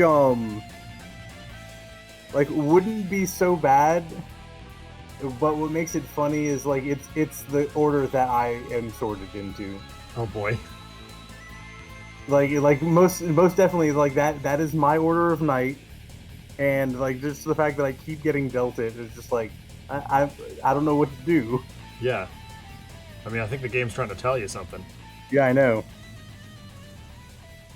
Why didn't Paul tell me about the other 8 drinks to me's?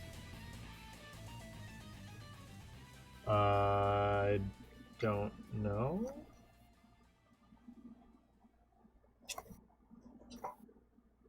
I don't even know what you're talking about, RPD, I'm sorry.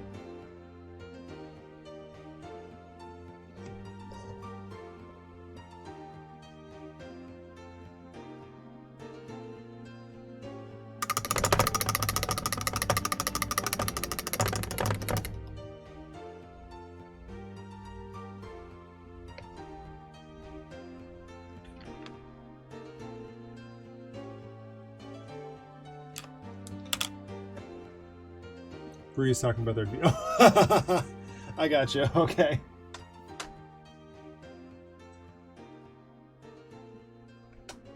It's after midnight, RPD. My brain is shut off. I mean, it's very long after midnight for you, but... right. Glaze.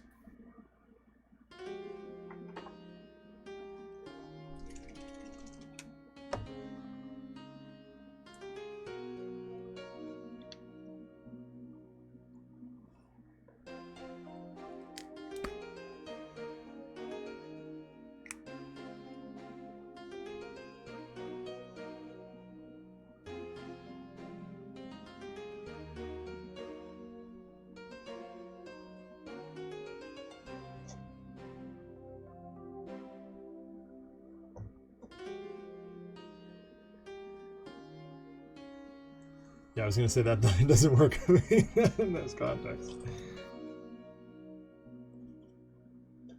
Yeah.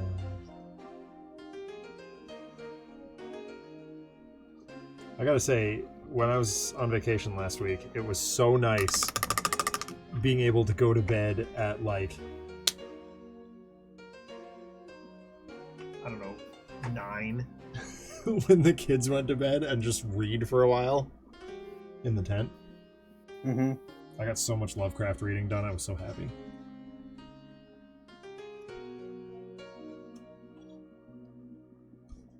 Okay.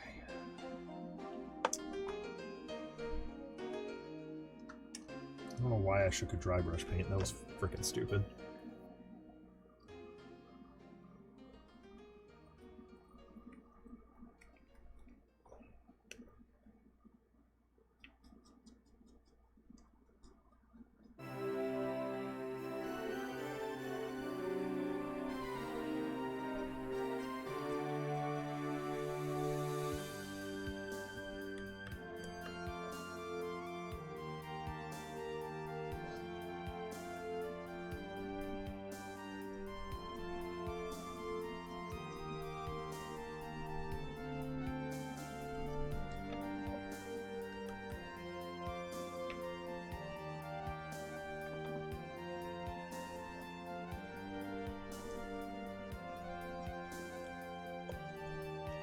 Actually, there might be a third Drinkstony if one includes the other game that has nothing to do with Drinkstony, but I've posted about a few times in the Destiny channel. Just because it starts with Destiny. Yeah, that's true.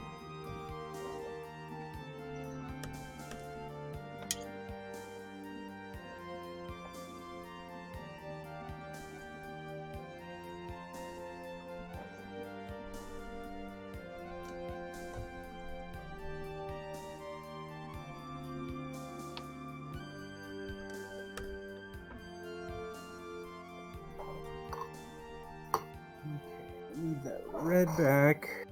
Realizing just how long it's been since I've done a lava base. But they're coming out good, so I'm happy. Muscle memory, right? Mm-hmm.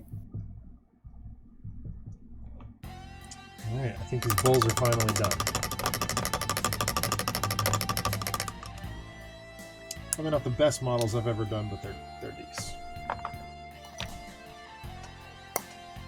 Alright, that brings us back to Doofus over here.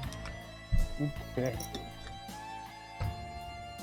We need Storm River for... Your touch. Your face.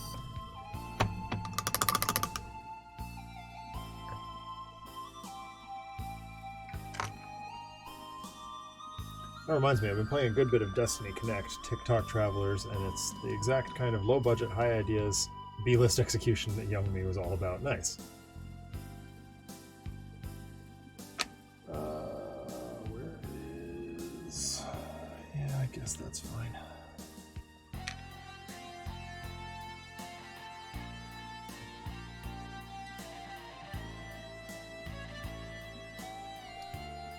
Stay open.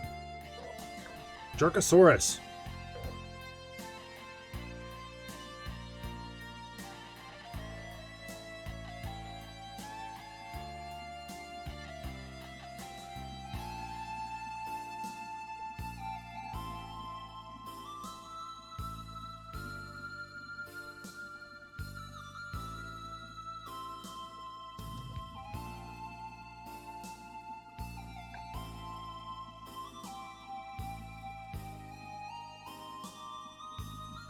Oh my god.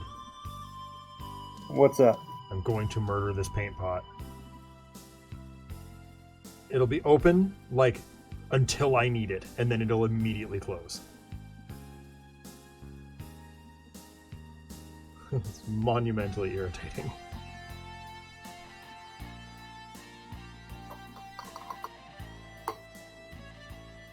Do it again.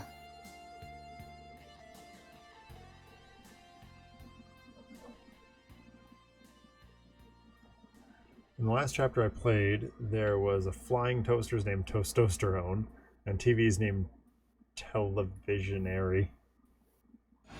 That's funny.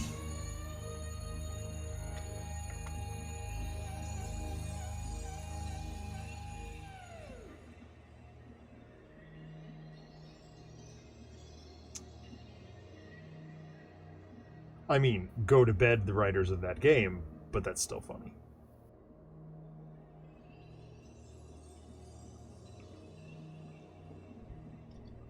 That's terrific, RPD. I love that.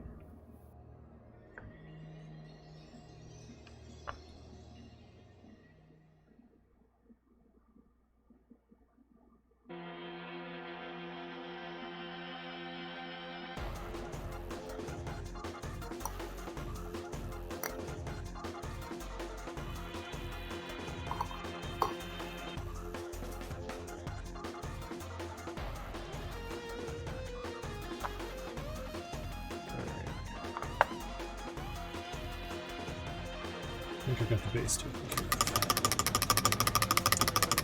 Okay, yeah, I think I've got all of my base coats done. Yep, I think it's inking time. Yep. That's where I'm at. Oh boy. Alright, I'm just gonna start off with the Drakenhof Nightshade. Which I can't find. Lovely. Oh, right here. Never mind. Nope, that's not it. This one. Yes, good. Cool.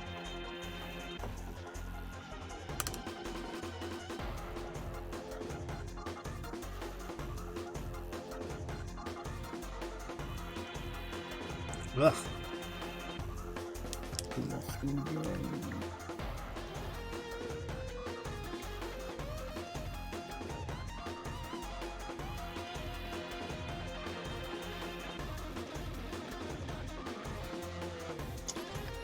All right, fingers crossed. Oh, yes. Nailed it. That looks so good. That is exactly the color I was hoping for. Awesome.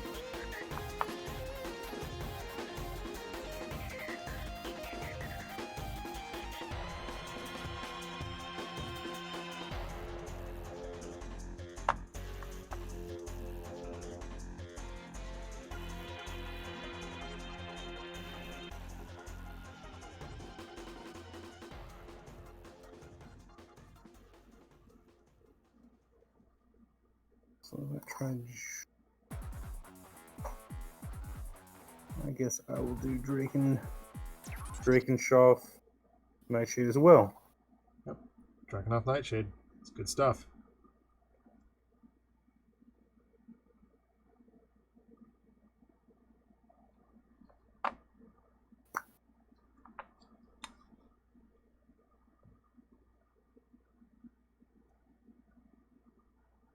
Oh my gosh, that's dope. Oh, I finally got around to sending Adam his Agrax Earthshade. Yeah. I have not What heard. did you have not heard back as to what he thinks yet. I think he's just too busy to paint right now. Yeah.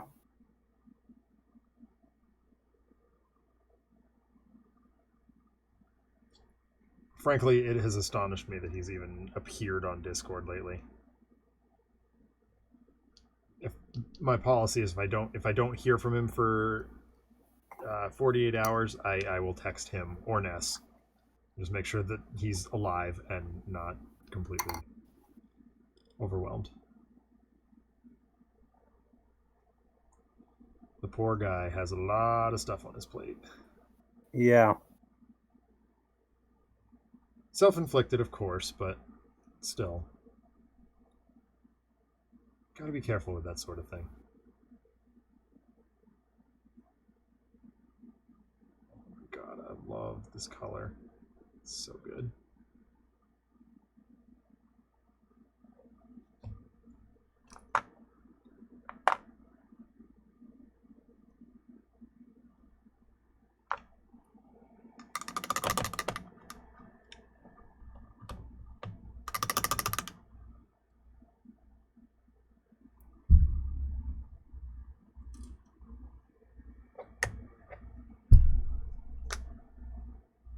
Okay.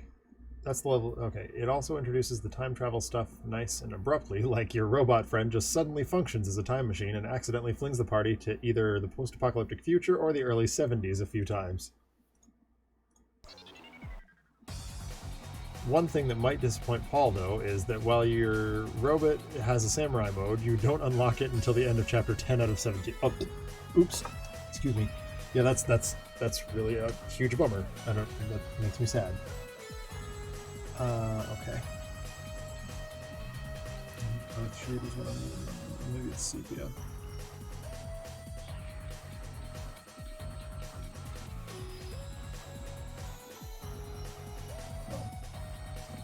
Do need Earthshade here. That's Melanoma. That's Earthshade. It's literally the last of the modes you unlock through the story. Oh, that sucks.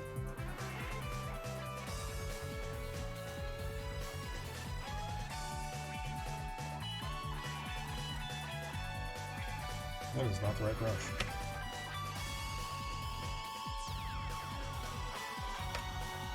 When you have a brush behind your ear and it's just the wrong one.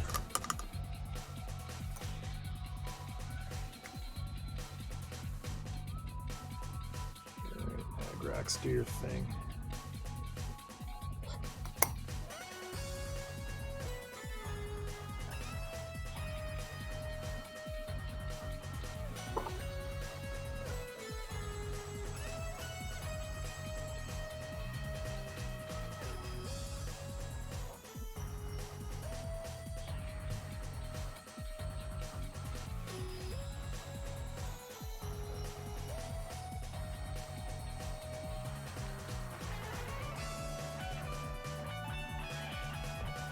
Rat boys. Give me some Earthshade.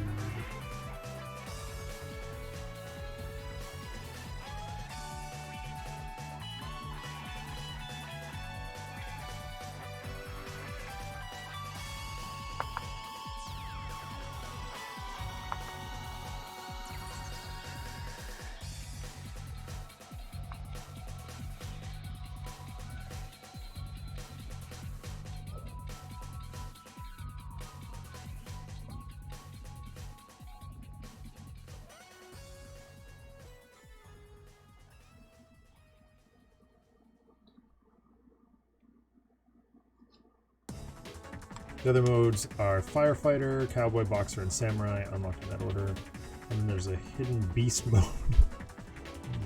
Beastman, Skeletor. Doug, who's Doug? Doug. Beastman.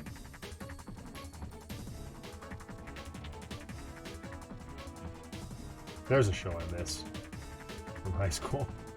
What? Pure Ownage. It was a web TV series documenting the life of a professional video game, or a wannabe professional video gamer. It was riotously funny. It was super funny.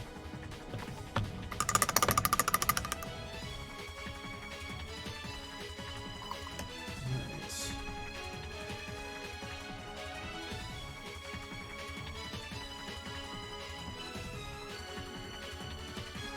So Superwoman, Yeah. her costume's like solid black. Aside from the underside of the cape that I mentioned earlier with the yellow. Yep. And obviously using a Baden black to get that solid black sucks for shading. Mm-hmm. That is very true. I ended up throwing that Nightshade in hopes that there's a little bit, and it's good. Nice. I was going to highlight with a little bit of blue. I wasn't sure if I was going to do like the slight blue for her costume and gray for the hair, Mhm. or switch that around. Oh, that's a tough call. Like I want to have like a different, like slight highlight. Make sure I grab the right character for this one. But I wasn't quite sure which one to commit to. Yeah.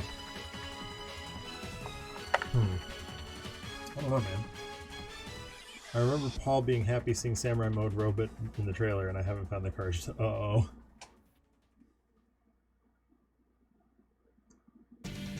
Let's see.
Oops.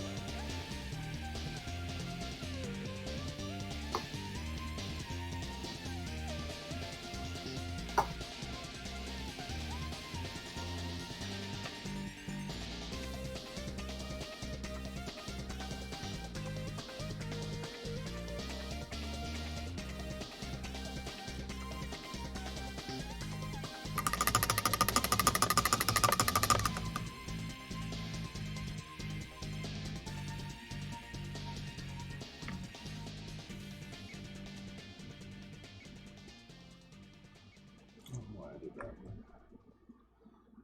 Alright. A little bit of Carisburg Crimson. That's what I'm using right now. Yeah. Just a bit to get some Nast kicking around.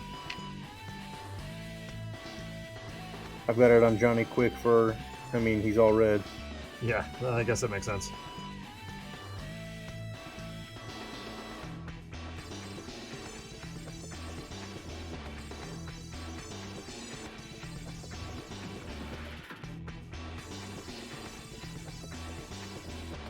And then I've got Ultraman's cape coming up, so Yeah, I guess that's going to be red too, isn't it?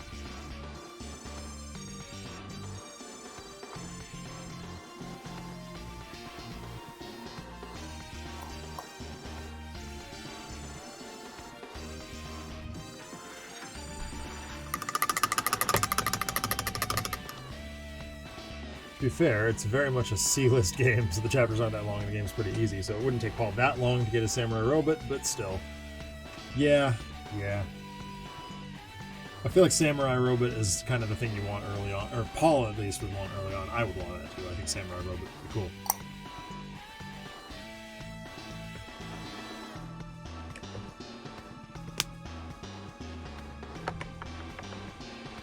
Alright. Now the experimental phase.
Yeah, I think that's worked out pretty well.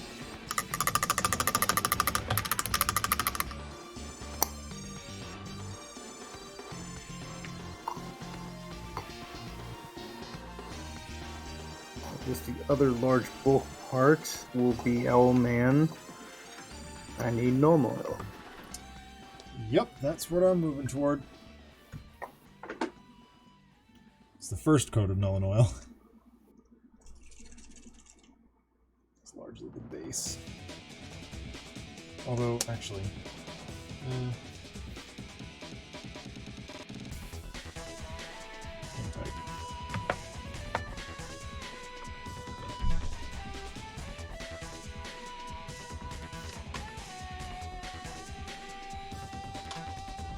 Oil is so great.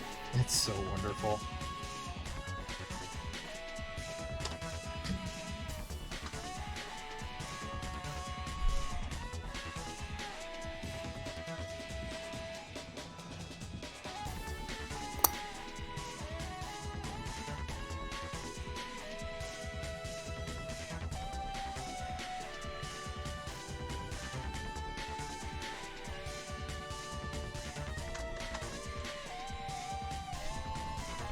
On the other side of the argument, imagine the hell that would be convincing Paul other classes for Robot exist if they were unlocked for Samurai.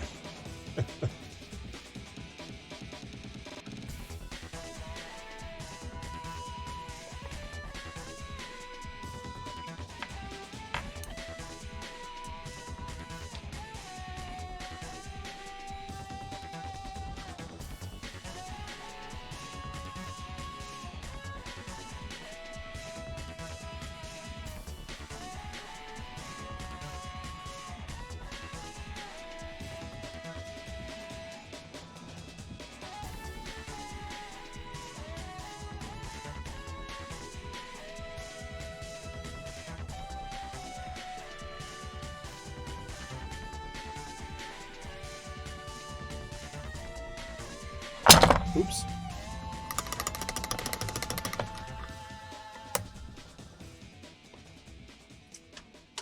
Model fall down, good one.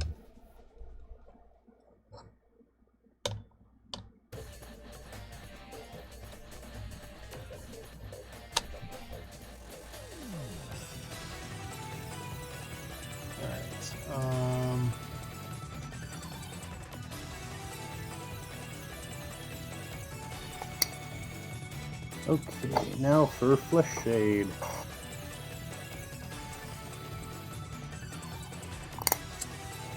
That can just be normal.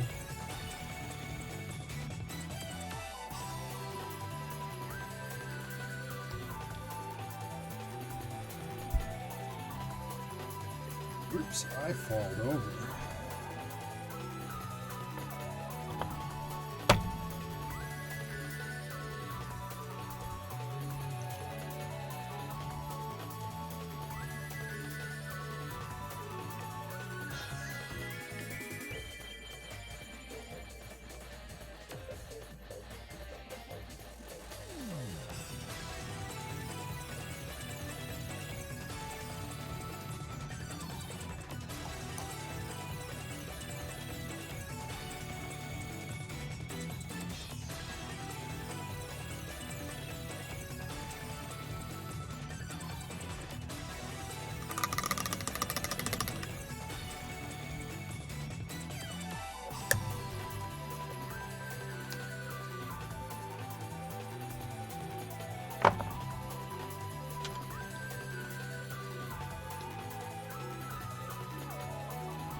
Way too much.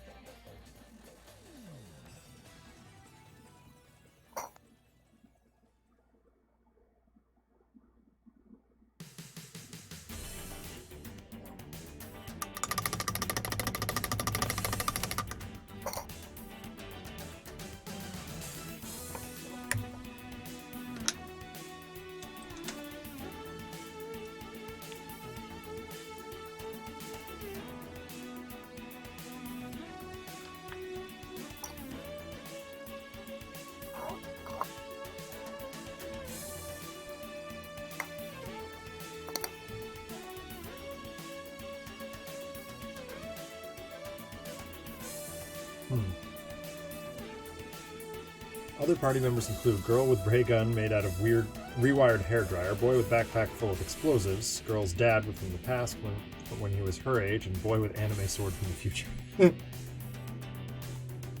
Is the boy with an anime sword is the sword from the future, or is he from the future That's with a an good anime? question, right? Like that's an important distinction.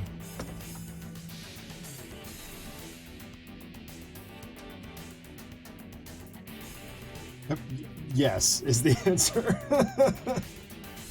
They're both from different futures, and they happen to come across each other.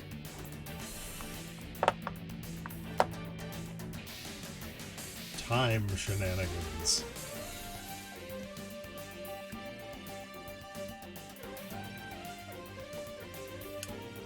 Yep, Both is good. both is always good. That is a great movie. That is one of mine and Alex Maxwell's favorite movies, Road to El Dorado. Yeah, same. Yeah, like it. Yeah, it's one of my favorites as well. It's one of the ones we'll watch in the hotel room at Gen Con when we're just completely fragged. We always make sure we have a copy of it with us.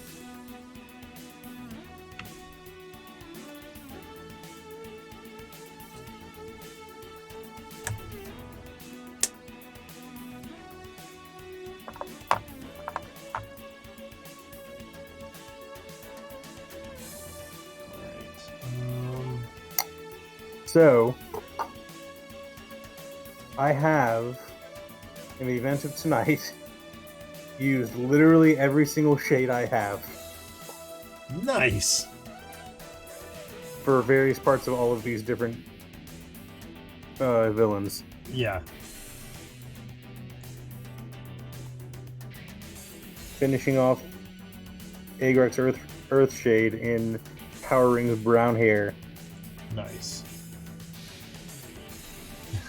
RPG, go to bed. That he said you are throwing some serious shade tonight. Nice.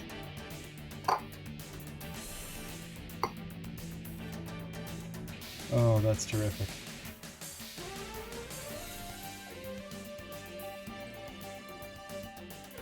No. this brush? Nope. Small base. There it is. Open.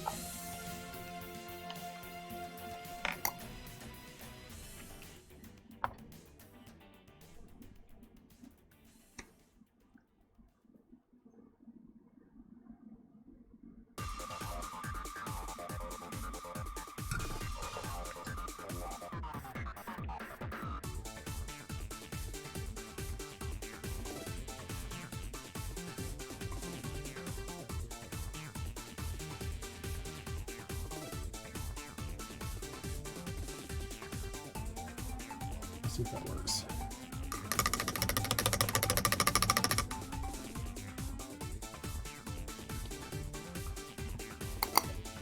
Oh, I know what to do.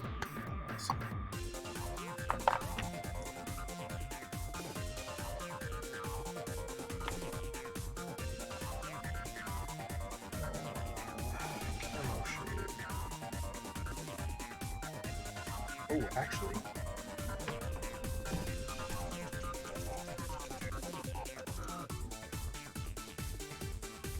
I'm gonna dot a little bit of green shade in there too.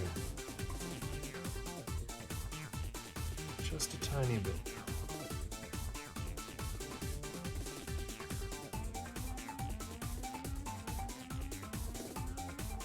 I've used nearly every shade that I own on this bag of dead things.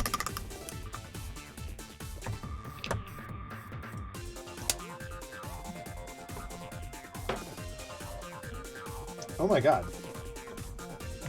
I've only not used one of the shades that I own tonight. And that's purple.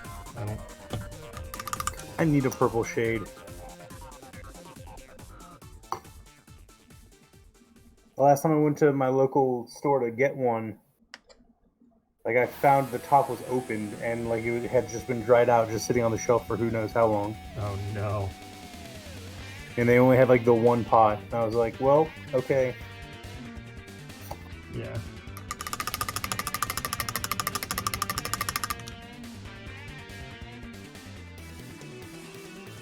Alright, now I need to find that camo shade.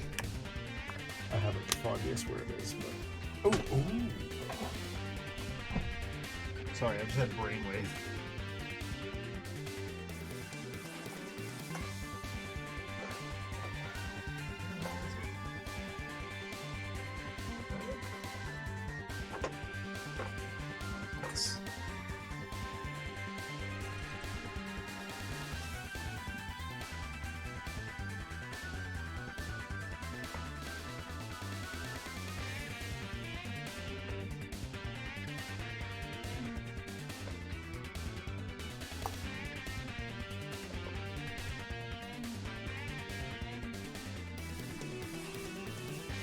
What should be this?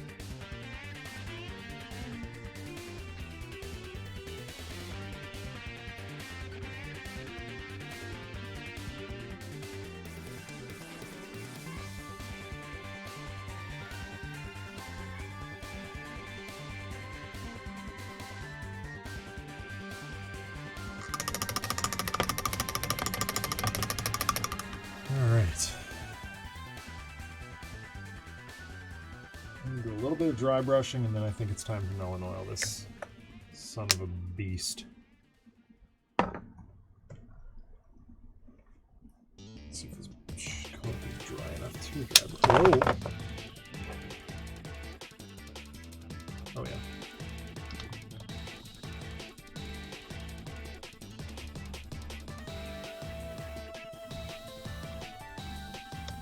Oh my god. Stay still. What? Yeah, I can't get him to stay in the stupid panhandle.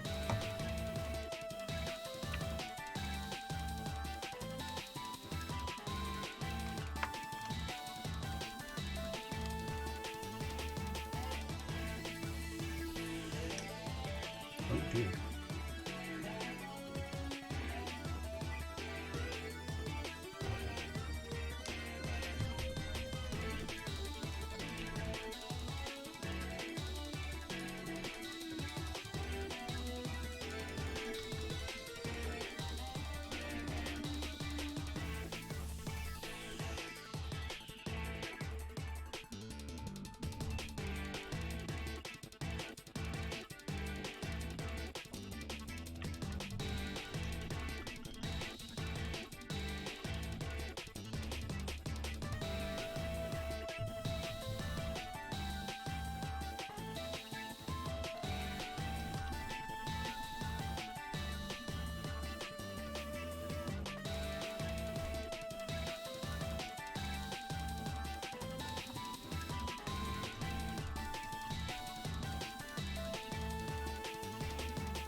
Let's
try this.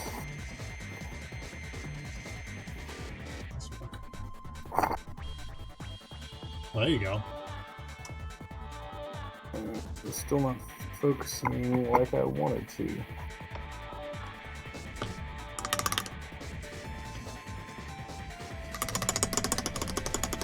But yeah.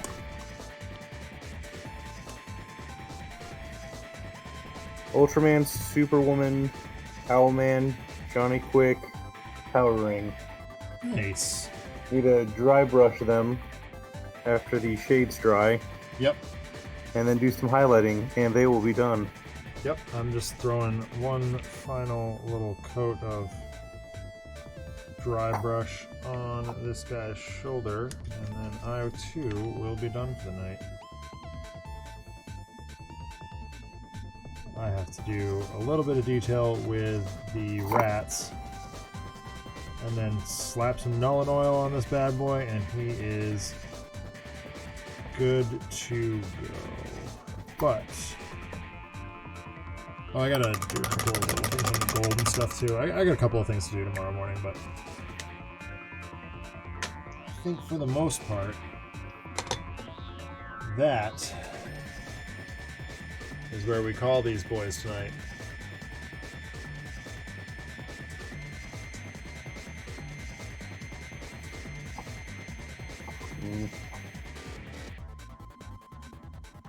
All right, well, thank you all so much for tuning in tonight.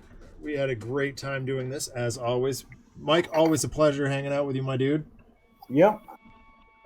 So I will be back tomorrow night for Tales from the Archive over on Handelabra Games. And then I will be back again on Thursday playing, returning to Mega Man Battle Network. Can't wait. Making some more progress. We will be back for Trapped in Arkham on Friday night, and then back here for more of this shenanigans on Saturday.